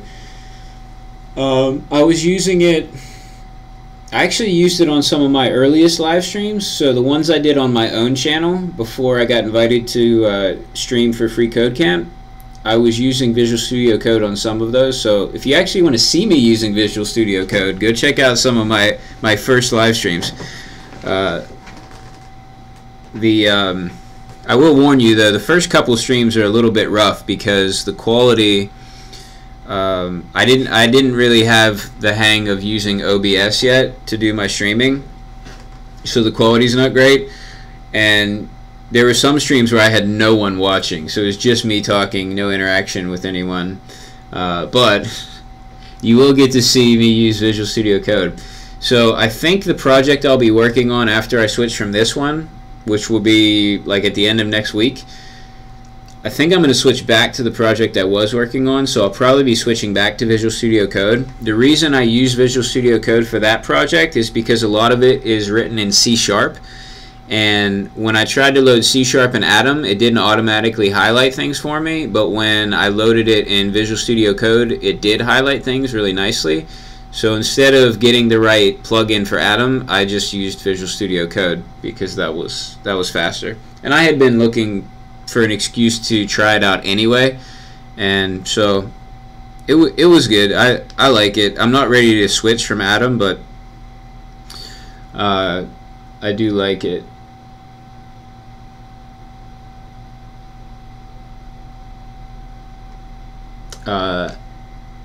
Anubhav says hi. Hey, how's it going?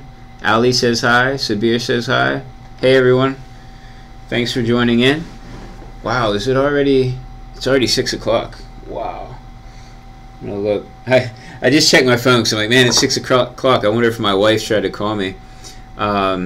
She did not try to call me, but she did ask me in a text, do you know what happened to the sweet Italian sausages? And no, I don't know what happened to them. I hope the dog didn't eat them.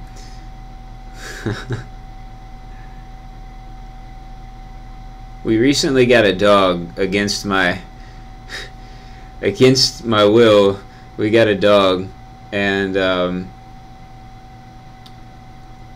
basically I didn't want a dog because they're a lot of work, and I knew that I would probably be doing a lot of the work, and I knew that I would fall in love with the dog, and there was a good chance that we wouldn't be able to keep the dog because the last time my wife wanted a dog, it didn't get along with the kids, and so we had to get rid of it, and it broke my heart. So I didn't want my heart broken again, but she brought home this dog, and the dog loves me. Sorry for the little tangent, but there was no questions in the live chat, so I thought I'd just say it.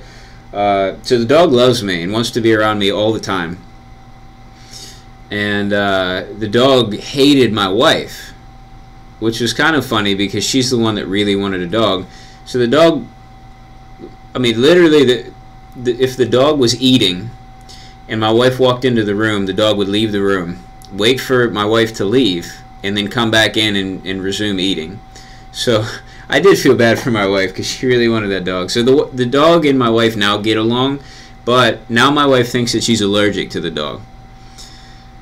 So I think we're going to end up getting rid of the dog. I feel really bad for the dog because it just changed homes to us, and now it's going to change again. And so anyway, and then I'm going to miss the dog. So anyway, the whole reason I even got onto that is the dog's been eating food off of the table. So if one of the kids has like a hamburger or something and leaves it on the table and goes in the other room, when they come back in the room, the hamburger is missing and the plate is clean. It's because the dog eats all their stuff. So anyway, I'm gonna check the live chat really quick, and then I'll get back to what we were doing. We'll figure out a solution to our little problem. John B said, "Yeah, blame it on the dog, Jesse." It's true. I only ate one sausage. I didn't eat all of them.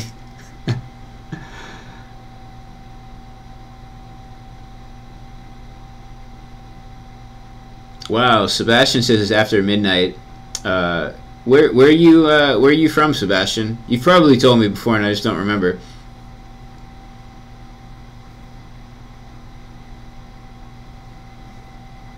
All right. Okay, I did have some other questions come in the live chat while I was telling a story about my dog. So John B asks, how long did it take you to learn React? And basically, let me think. I really didn't pay that much attention to React until last May. So I went to a conference last May and everybody was talking about React, and so that's when I really like seriously started thinking like, man, I need to learn about React because it looks cool. I had heard of React before then, but my attitude was kind of like, oh man, another JavaScript framework. Like, well, we'll see if this one is sticks around, because there's so many frameworks, right? So basically, it's been about a year. I didn't really try to build anything in React until probably like January or May. So it wasn't until this year that I actually tried to build something in React. I had done some tutorials in React before, so I'd watched some video tutorials. I did the Code Academy tutorial for React, but I hadn't really successfully built anything until this year. So sometime in the early months of 2017, I started like seriously starting to build things and learn more about React. So the first React site that I ever launched like for a client, I launched it on April 1st of 2017. So that was my first successful site, and so it hasn't really been that long. It's kind of surprising now that I think about it, that I'm building sites. So when I say like that I really consider myself to be very new and still learning React, like really it hasn't been that long. So I'm definitely not an expert at it. Oh, Jeremy's got it. Hey, see you later, Jeremy. Jeremy says he's got to go. Thanks for the videos. I'll let you know how my interview goes tomorrow if I catch it. All right, awesome. Yeah, definitely want to hear about the interview. Good luck with that. And thanks for watching. Let me check. I'm gonna check a few more questions. Oh, Sebastian said you can add an excerpt field in WordPress, so whoever adds the post can add a little excerpt with no image and then use the real post for the blog post. Yeah, I can. I'm gonna think about that. I gotta think. I'm not sure if I want. I can see pros and cons to that. So definitely, it would be cool for the content editors to be able to say exactly what they want on the front, but it would also be a little bit of extra work. I guess they could just copy and paste like the first paragraph if they really wanted to. So we'll see. Maybe I will. I kind of like that idea now that I think about it more. That might be the best solution here.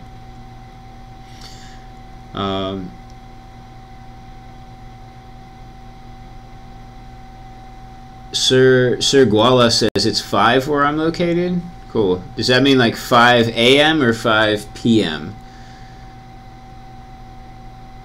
Because if it's 5 p.m., then you're probably pretty close to my time zone. If it's 5 a.m., then you're probably on the other side of the world. Ankush says it's 3:35 a.m. here in India. Okay, cool. Yeah, I mean, I usually remember what time it is in India because I've had, who is it? Rohan always tells me what time it is in India. So Rohan must have been asleep for this one. Usually he stays up till like 2 a.m. India time, and I don't know how he does it. And Ankush, how are you up at 3:35 a.m. watching this? I'm glad you're watching this. Thanks for watching, but that's crazy.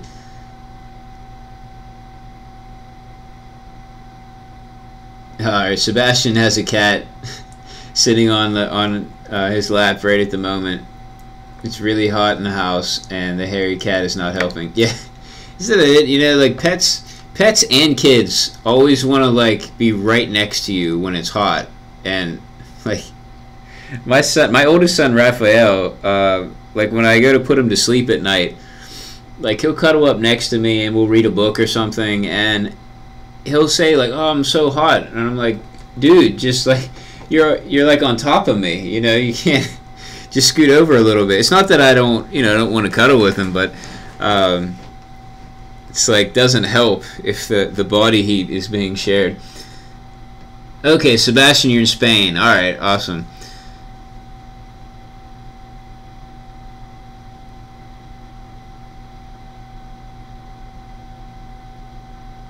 Okay, Sebastian asked if I saw what he said about what I asked. Yeah, so obviously I saw that now. So I think that is a good idea, and I'm probably going to go with that. Zayad asks, what do you think about Vue.js? I haven't used Vue.js, and I haven't learned enough about it to have a good opinion on it. So I'm not going to try to give you an answer that I would just make up. What I will say is that I've seen a lot of people talk about it on Twitter. So, I mean, it seems legit just from like the amount of buzz that it's getting and the amount of hype on Twitter and the people that are like legitimate programmers who are using it and saying it's good. So I can't say firsthand anything about it, but it does seem like it's a legitimate alternative framework.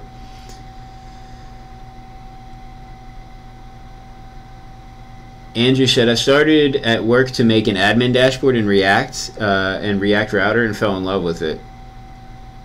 That's awesome. I'd like to see that. I don't know if you're able to share that, share a code or anything with that or a link, but that would be really cool to see, Andrew.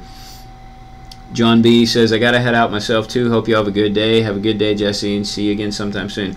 All right, see you, John B.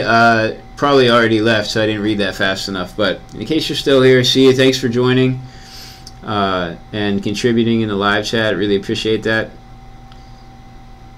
Ankush says, I just came in. What's the problem we were having? Oh, okay. So here's the problem if you came in. So basically, you can see on the screen, it's pulling in. I'm pulling in some data, but it's pulling in like an image and stuff, and I don't want that. I basically just want a little bit of text, like the first bit of text. So I think the solution we're going to do is I'm going to make another field for this post.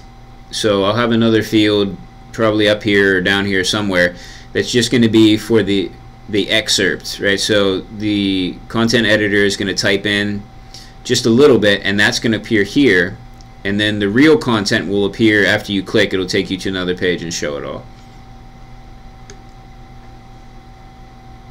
Umberto says, without giving it too much thought, add a style for the card image to display none.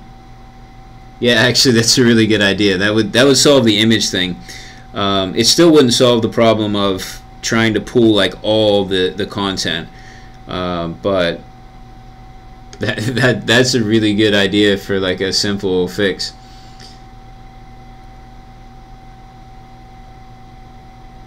Okay. Let me get back to this. Now that we've kind of decided on a solution, let's do this. I'm gonna make. I know that there's an excerpt field that you can add that's like kind of by default comes in WordPress, but I'm not gonna use that one because I don't know. I don't think that'll automatically strip out the tags, and I want all the tags stripped out for this part because I don't want people putting like an unordered list or something crazy in here that's gonna throw off my formatting. So I'm going to use the custom fields plugin to make a field. I already have this posts field, and I'm just going to add excerpt. And the other cool thing I can do with this is that I can put explanatory text. So let me make this a text area, and I can also limit the characters. So let me think. How many characters would probably fit there? Is anybody good with estimating characters? So I want it to fill up. I mean, it can go all the way down to here, but I don't want it any more. So I wonder if I have. All right.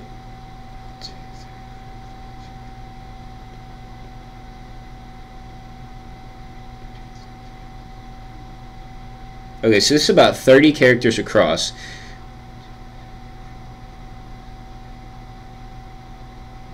Okay, so 300. I'm going to set a 300 character limit because it's about 30 characters across, and I'm pretty sure I could get at least 10 lines on here.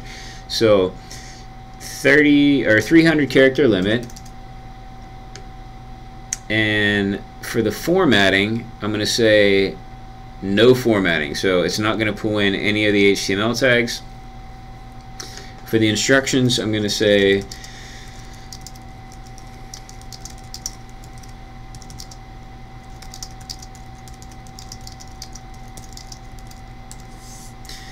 I'm going to give a little bit of instruction.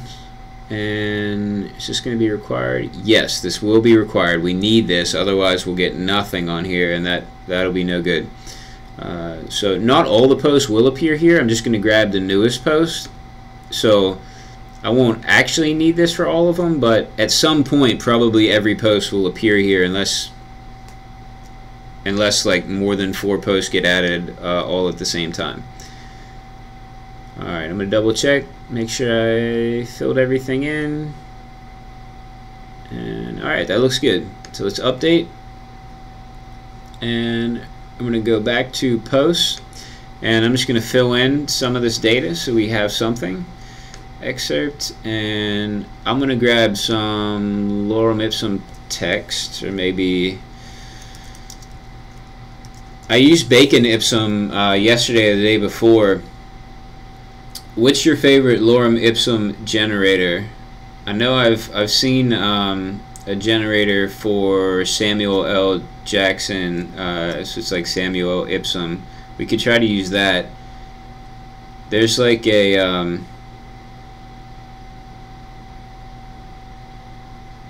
there's a generator that uses all like the bad language versions of it, and then I think there's another one that just has the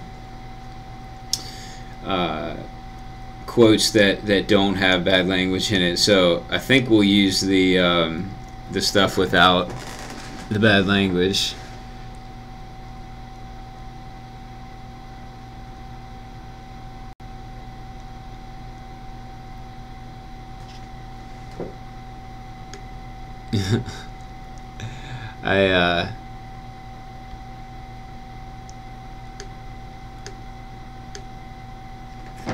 I gotta read the quotes first, since I'm not, this is a site for the university. I have to make sure I don't put anything crazy up here.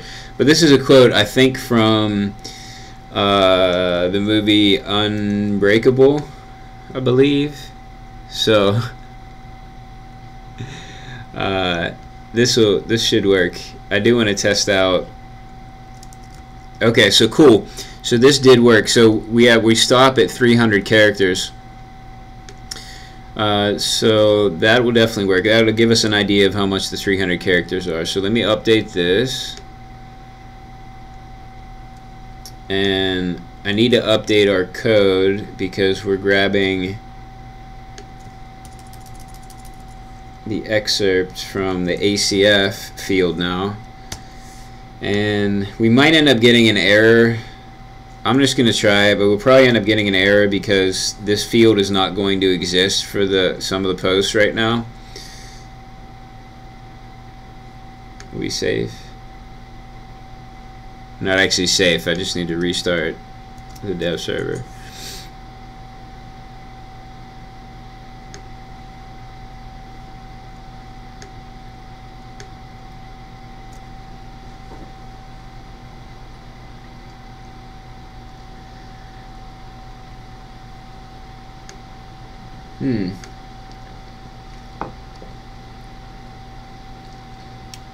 Wow. Actually, this is odd. We're still, so if you notice, like, this is still the old data, and nothing is updating. I don't like that. That's really weird.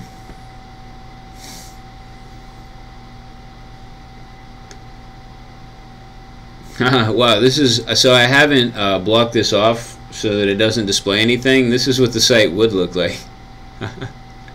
It's not too bad. But it's still showing. Oh, okay, now that is the right data that is still showing. Why is it? not pulling in what we just did, right? Content, post, ACF, excerpt. Yeah. What's going on?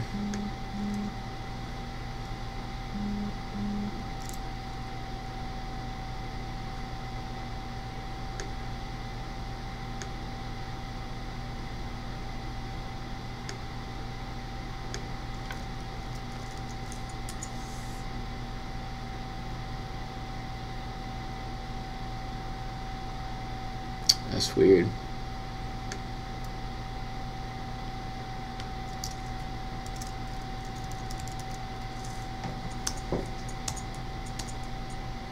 Oops. I was looking for content. I meant excerpt.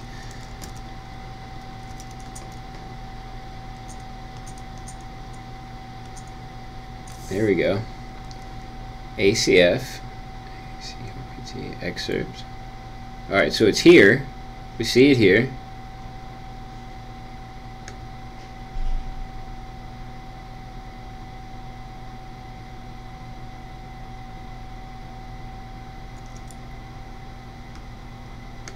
Okay, so what's going on here?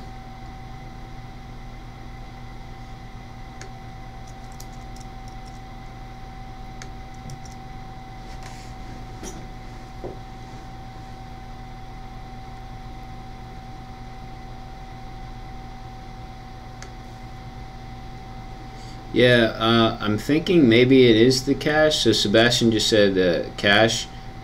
But the odd thing is, like, I'm not... There shouldn't be any cache when I'm running the dev server. So I have it set so that the cache is like 1 second or something. So that shouldn't be the issue.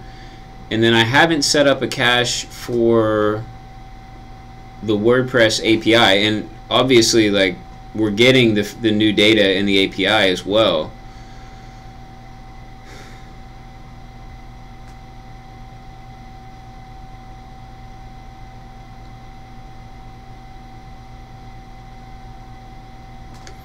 Actually, I want to add a new post too. Let's see.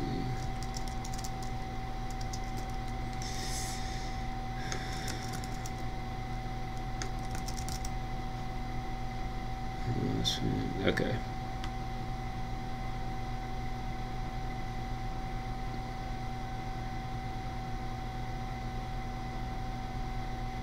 See, check that out. So we got this. So it's not an API caching thing, but potentially, I guess it could be trying to pull in post ACF excerpt.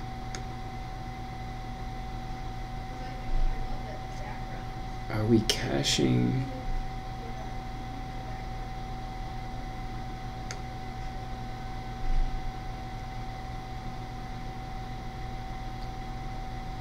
Let me check my server .js file to make sure I'm not caching anymore. So yeah, so it should be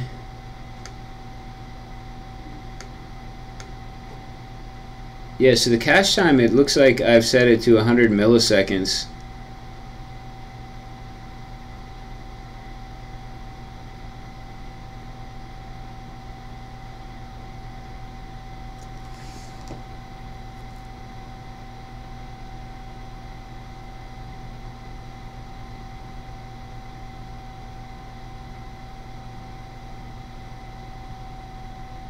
Yeah, so that looks like it's set up fine.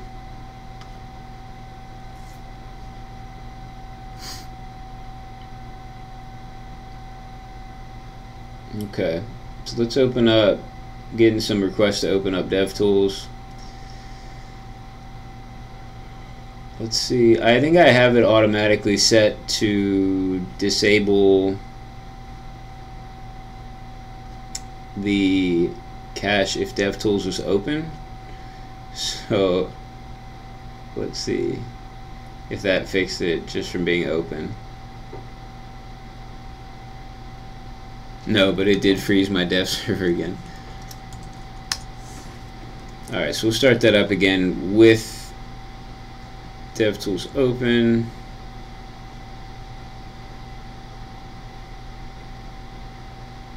This is one of those unexpected slowdowns that I was worried about.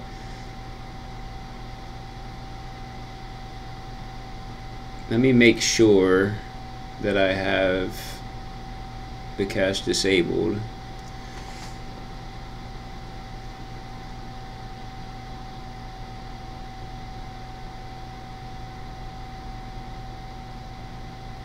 I can't remember where that is.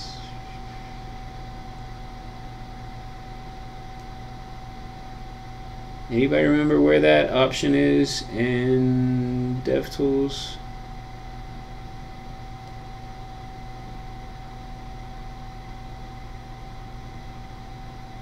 Trying to read through all of them, just make sure I'm not missing it.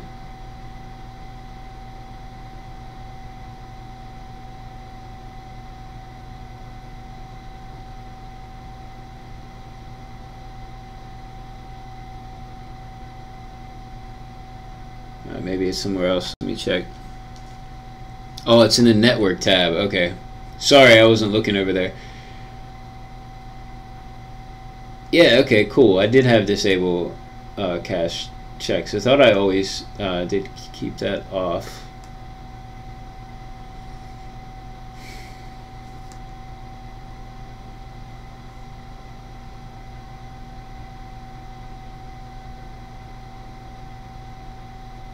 So actually, here's what's weird to me. So we've definitely... now I know what happened. Oh man, if you haven't already figured it out, I feel so silly now. Okay, so we only changed it here, right? This is behaving exactly as we told it to behave, because it's still being told to pull the content rendered for the announcements. Oh man. See, that's... there we go. That's what we need. Alright. That's it. And that's pretty much perfect as far as the length goes.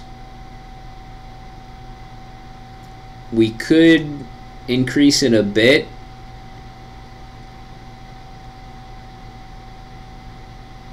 So I could maybe go like 300. We could probably fit another line in there. I don't want it to look too crowded at the bottom. So maybe I can go like to 320 characters if I really wanted to.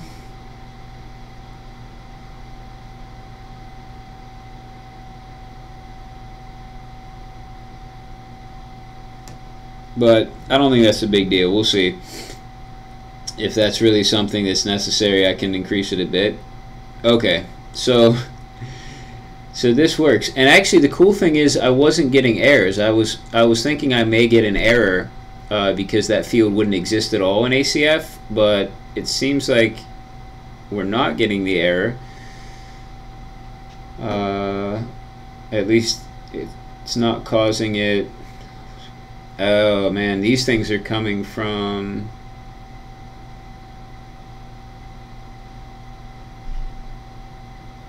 Looks like we're not giving something in it a key somewhere. So we need to figure out what's not getting the key. Index.js entry 134 in the block quote. That's weird because we're only pulling one thing. Maybe it still wants a key even though it's one thing. So we can give that a key. These are caused by the YouTube embed. So the YouTube embed seems to be working. So I guess I'm not going to worry about these. Is there any special thing that needs to happen with YouTube embeds and React that's going to mess up the site?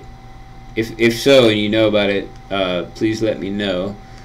Otherwise, I'll just kind of let it go and make sure that I test out that home page on different browsers. So let's put in the key, and we'll just do like we've been doing and say post ID. Oops. Post ID. and we can check to make sure. I guess that didn't refresh.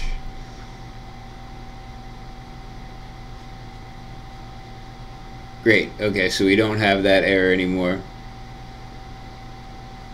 Also, I'm just going to go ahead. So we've been working on this for a while, and how long have we been doing this? I have at least done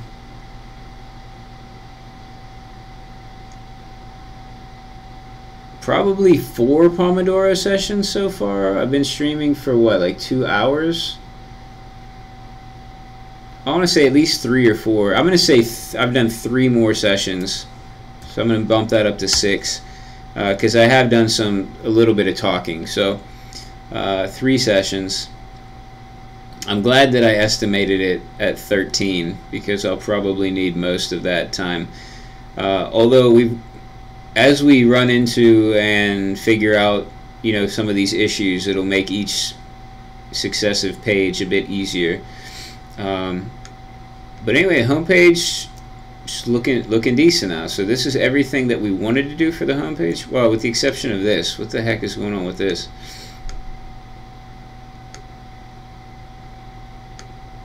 Let's check this again. For some reason,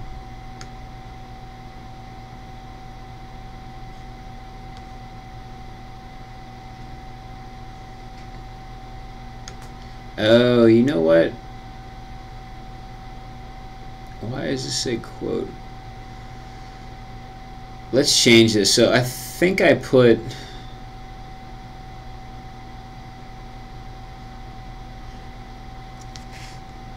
took out the normal editor and I put in this custom field here, and that's probably what's messing things up because the original data probably had this in it and nothing else.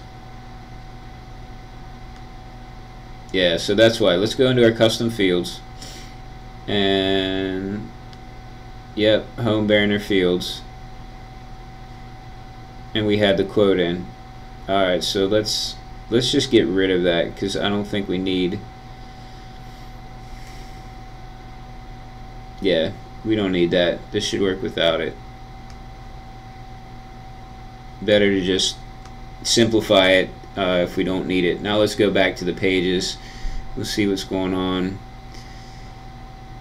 And if I'm correct, yep, there we go. So once again, it's doing exactly what we told it to do. I was just confused about what I was telling it to do. So let me grab.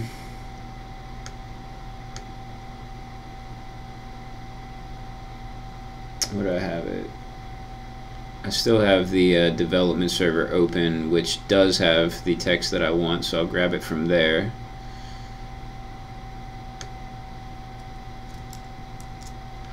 And put it in here, and then let's make sure, yeah, I want to get rid of that data JSX because that'll mess things up. And update. Now we'll be able to see what it really looks like, and if it's gonna look how we want it to look.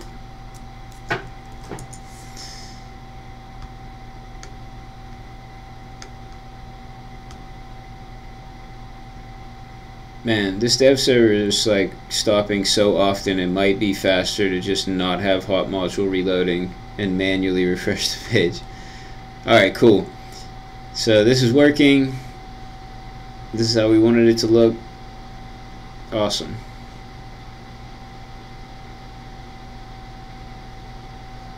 So that's the home page done.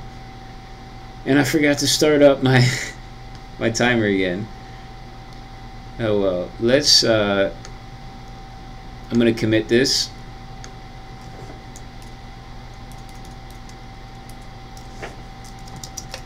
Check out the status. Okay, so we've edited. What did we do the about? I don't remember what we did to the about page. It's probably just some sort of auto formatting thing that happened. So I'm not going to worry about it. So let's see.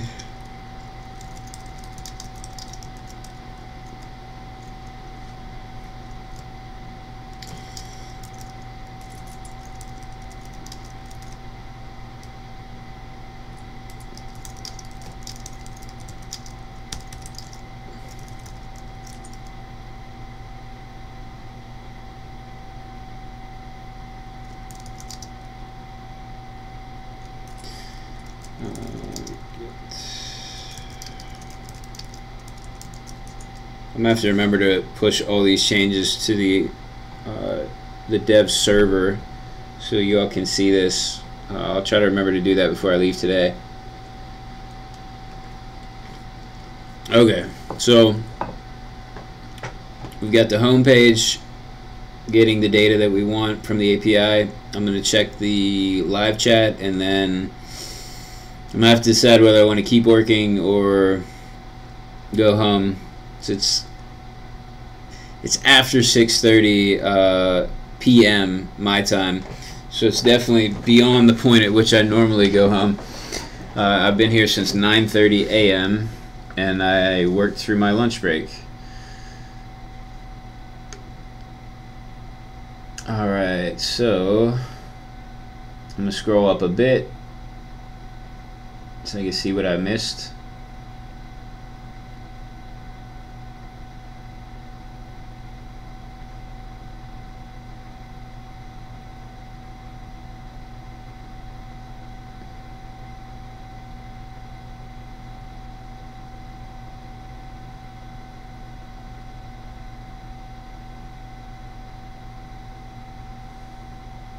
Okay, Sarah shared there's a Bible Ipsum. Oh, seriously? That would actually be perfect for this site. I'm going to look that up on my other screen.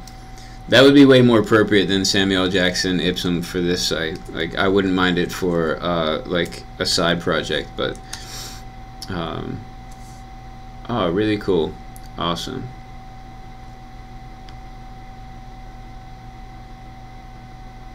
Alright, cool. I'm definitely going to use the Bible Ipsum now when I need lorem ipsum text for the rest of the site. I think the people who are in charge of Catechetical Institute would appreciate that much more than the Samuel L. Jackson or even the Bacon Ipsum, as awesome as that is.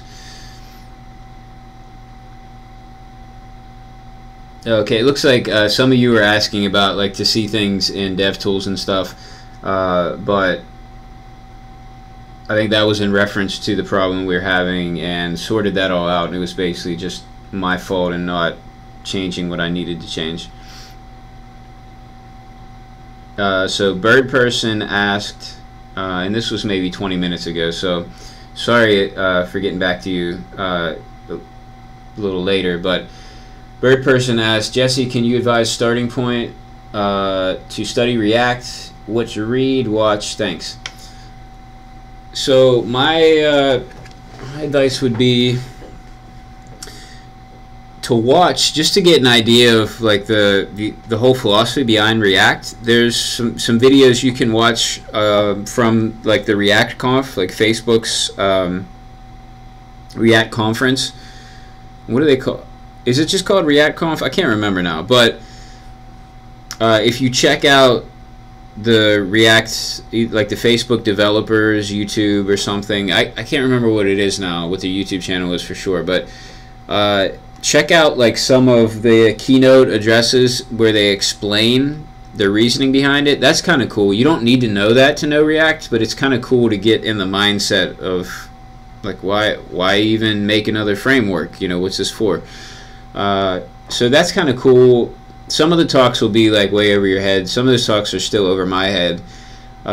So, you know, probably don't need to watch them all. There's some stuff about React on Will Stern has a YouTube channel called LearnCode.academy. I think that's what it's called. So he has some React stuff that's good. The videos are a little bit older, but they still work for an introduction to React. The React documentation on like the official React website is pretty good.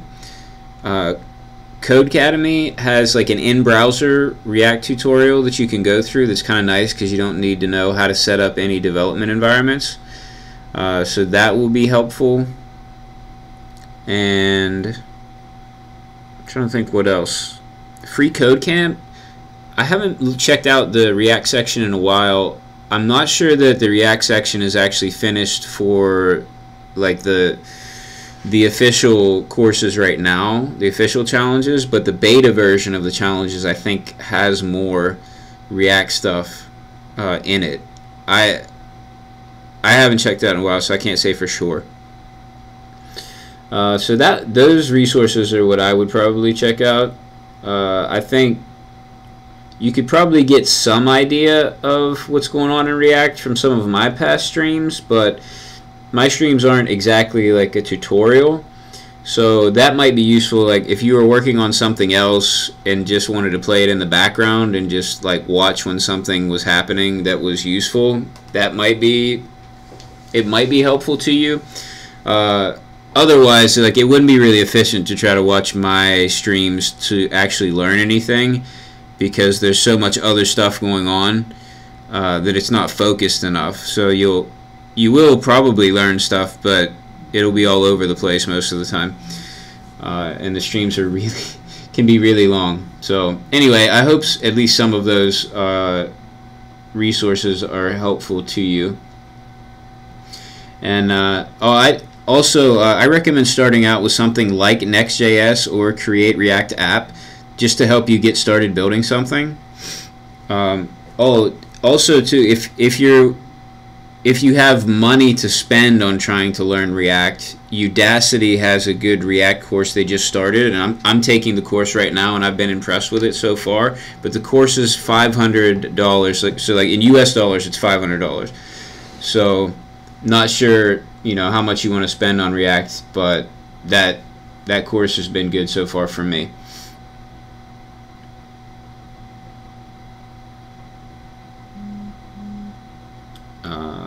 Let's see. Okay, it looks like Andrew sent an image. I'm assuming this is of the admin panel that you made in React. We'll find out in a second. I'm going to open it up on my other screen here and just see. Oops. I think I left a space in there. There we go. That's weird.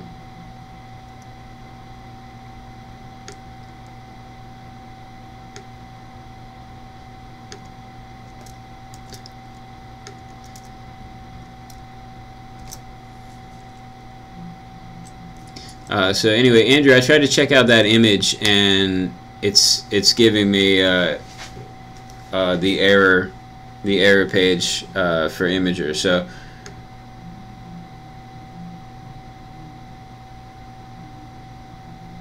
Sarah said in response to Bird Person's question about React to try Level Up Tuts, or Level Up. I'm not sure how you pronounce it. It's Level Up TUTS, which is supposed to be short for tutorials, but I always look at it and want to say Level Up Tuts, and so I'm not sure how you're supposed to pronounce it. Yeah, okay. Thanks everyone for trying to help out with the error I was having. I can see now in the chat that you were all kind of asking about it, but sorry about the silly mistake on my part.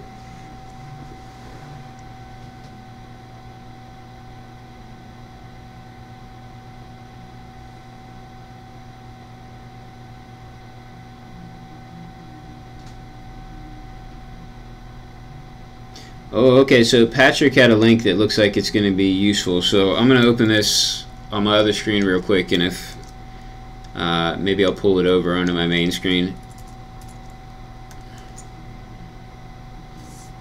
So I get why they don't let you put links in the live chat, but it ends up being annoying to have to copy and paste them and then take out the spaces and stuff. So anyway, this is the resource that Patrick has just put in the live chat for learning React. So this is the React Redux link on GitHub. So it looks like it has a lot of nice stuff for getting started, tutorials. So nice. This looks really good, Patrick. So thanks for this. So this should be helpful to anyone. It looks like to anyone starting out or at any level of trying to learn React. This is really cool. I'm definitely going to star this. Hey, I already started. Cool. Does that ever happen to anyone else? You find this really awesome GitHub repo, and then you go to start and you realize that you've already started at some point? I need to go back and look through the stuff I've started. I'm sure I'll find useful stuff there that I've completely forgotten about. But this one looks good. It looks like it's kept up to date. Like, I mean, look, this 2 days ago it was updated, so that's cool. Sometimes you see nice lists like this, but they're a little outdated, but this one is kept up, so thanks, Patrick.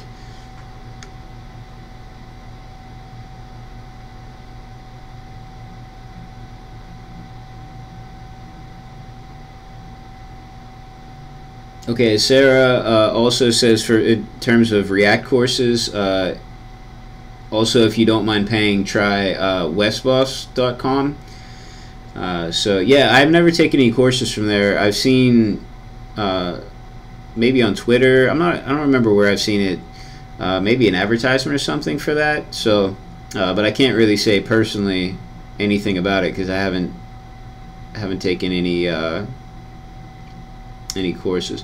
Okay, Sebastian says if you use map, you need a key. So since I used earlier, I was getting the error that I needed a key, but it was on this block quote, and I'm only pulling one thing for the block quote. But since I was using map, I still needed the key, which that makes sense.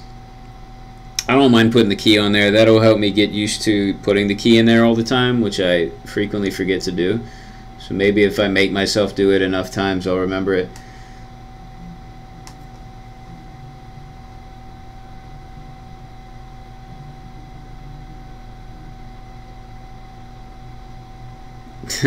Sebastian says, by the way, you get the solution to the warning in the warning itself. Yeah, I know. Usually React is really good about providing really useful warnings.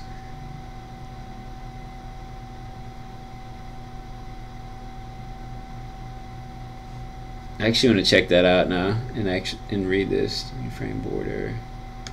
Oh, that's why. Thanks for saying that, Sebastian, because now I realize that I should have just read this. Oh man. Okay, so let's just fix this right now.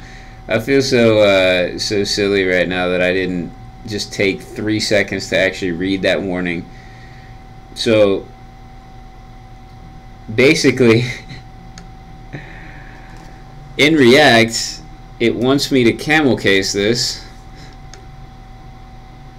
Let me see what's this one. It wants allow full screen. Okay. It wants me to camel case these.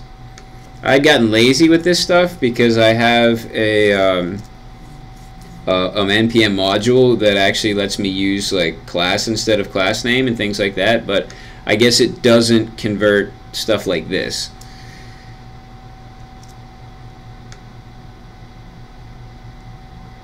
Let's see. Yeah, it looks like, I think this is new stuff here, so it looks like it went away. I do want to double check. Just want to see that nice clean screen there. Yay, alright, check it out. Now we only have, I should get rid of this console log and this console log. I'm going to do that right now because otherwise I'll forget. I think that's in analytics. It's both in the analytics. Okay, so I don't need this and I don't need this.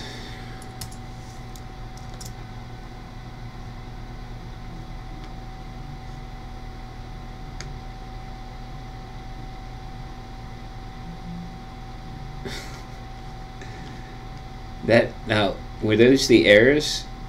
Alright, those are the errors that I get when my dev server fails. Alright, so next time I see those errors, I'm not just going to get rid of them. I'm actually going to read them and try to figure out what is going on. But at least it won't be quite so cluttered now that I've gotten rid of some of the logs.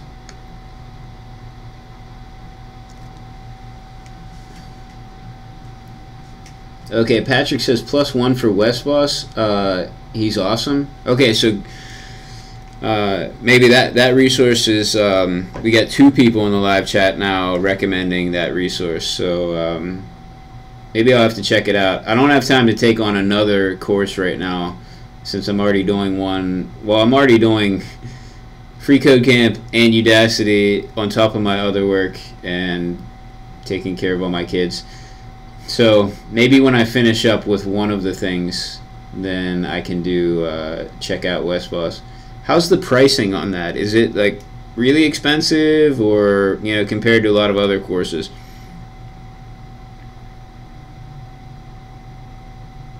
Okay, Andrew's asking about the Pomodoro technique and the stuff in Trello. I explained it like in more depth earlier in the stream, so if you can check out the recording, like you'll get a better explanation. But basically, the numbers in Trello are the number of Pomodoro sessions that each task takes. So a Pomodoro session is 25 minutes. So every 25 minutes, I take a 5-minute break. After 4 sessions, I take a 10-minute break. It helps break up the work, and it helps to more accurately estimate the time the tasks take. So the dark numbers in Trello are how many Pomodoro sessions I think it's going to take, and the lighter numbers are how many it actually took me to do. Oh, I see now that Sarah already answered Andrew. So thanks, Sarah. Sorry I didn't see that. But anyway, that was a good answer. And Patrick answered as well too.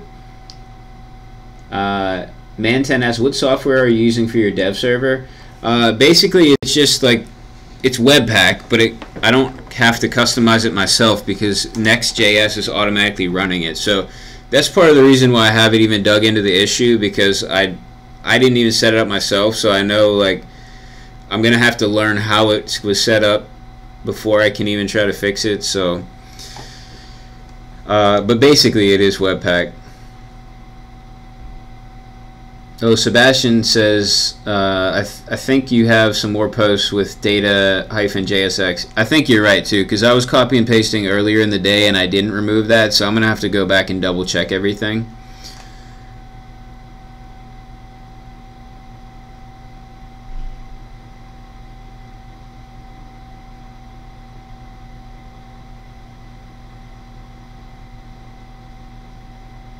Wow, Andrew says, in my country for WestBoss courses, I get a 52% discount. That's sweet. What country are you from, Andrew? You probably told me before, so sorry, I don't remember. But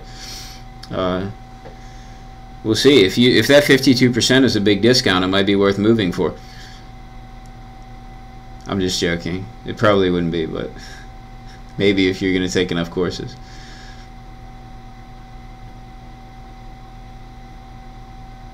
Manny says, have you tried fetching from component did mount and saving your data in your app state object? Yeah, I actually do that on some of the pages, some of the components. But the thing is, with Next.js, if you want it to be able to render server side, you have to fetch the data from in here, from get initial props. So what I do if I want to put it into state is I end up in component did mount transferring the data into state. So I still grab it here and it still goes to props first, and then it goes into state, and then I can manipulate the data and use it at that point. So on this page I really don't have any need to save it to state because I'm not, like, I don't ever need to change it to make things re-render happen. So but on some pages, like the resource page, I am doing that. But I still grab everything initially with this get initial props just for the sake of the server side rendering.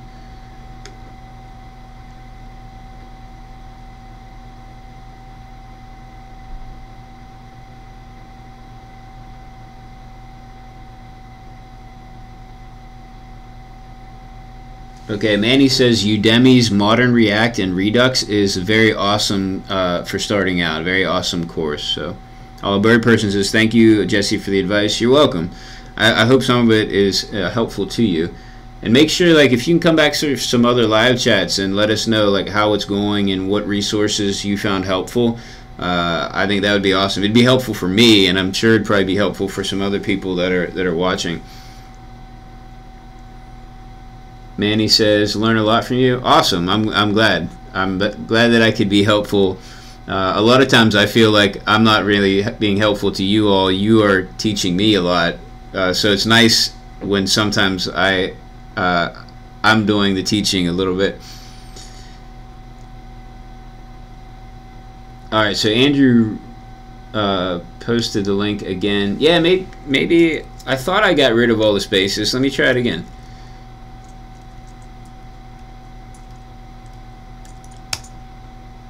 Yeah, it did work. I must have just left the space in there and didn't realize it. Oh, very cool.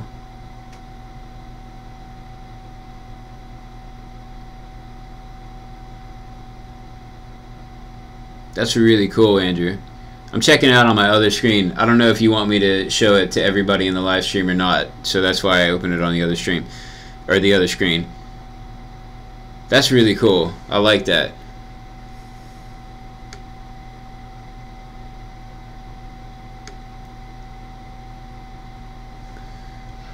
Yeah, so if anyone is sharing any of their own work, by default I would just open it on another screen in case you don't want everybody to be able to see it in the stream, you know, and in the recording. But if you don't mind that, just let me know when you give me the link, and then I can, as long as it's appropriate.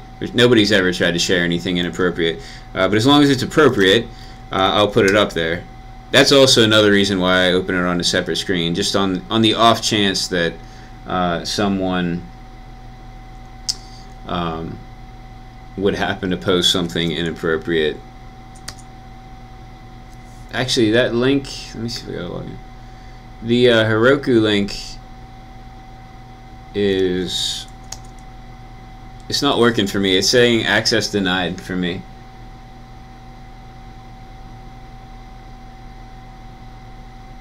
Why is it saying, I wonder why it's saying access denied when I try to put the link in. Oh, okay, I see. You posted another link a little bit after.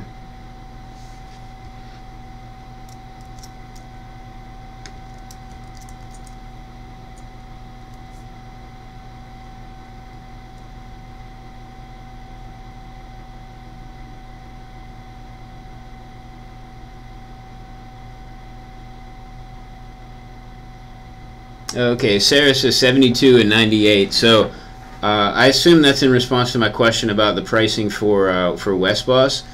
And Manny also recommends WestBoss. Okay, that's not too bad actually. Yeah, that's a decent price. So $72.98. So it seems like WestBoss is the way to go. I might even have to check that out. I mean, like I said, there's no way I could do another course right now, but I'll keep that in mind for the future. Okay, Andrew says Moldova. Cool. So you're from Moldova. So I have three of my wife's cousins were adopted from Moldova. So that's cool. I remember when they were adopted, they were just really little and they could barely speak English or anything. And I remember visiting with my wife's aunt and uncle, and they live in a different state. So went down there and stayed with them for like a week and helped out with the kids and everything. It was cool. And now the kids are like, they're teenagers, so it makes me feel old. But anyway, that's cool. And I know people from Moldova.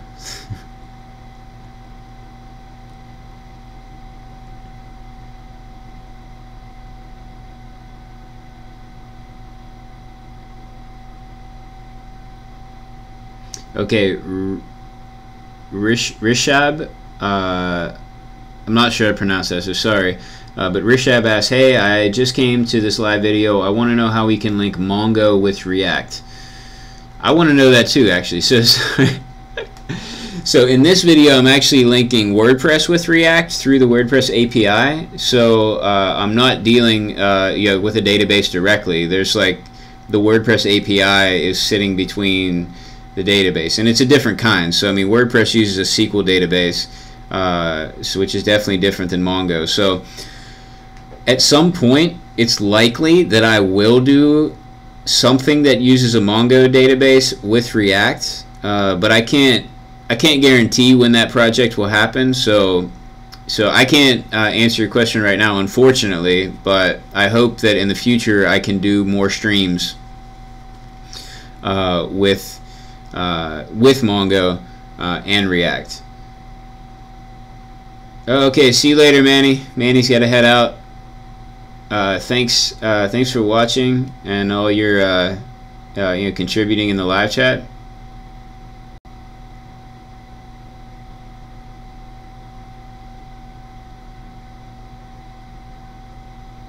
Patrick says in response to the question about Mongo DB, says, I would expect you would want to write a backend service in something like Node or Express to provide endpoints for interacting with MongoDB. Yeah, that's a really good answer. So I mean, that would be, without going into specifics of how you do that, that would be the way to go. You wouldn't be you wouldn't be going directly from React, like client side, directly to a database. Most likely you would have some sort of, would you call that a middleware? I don't know, but your back end Node Express would be interacting with the database and then sending that. So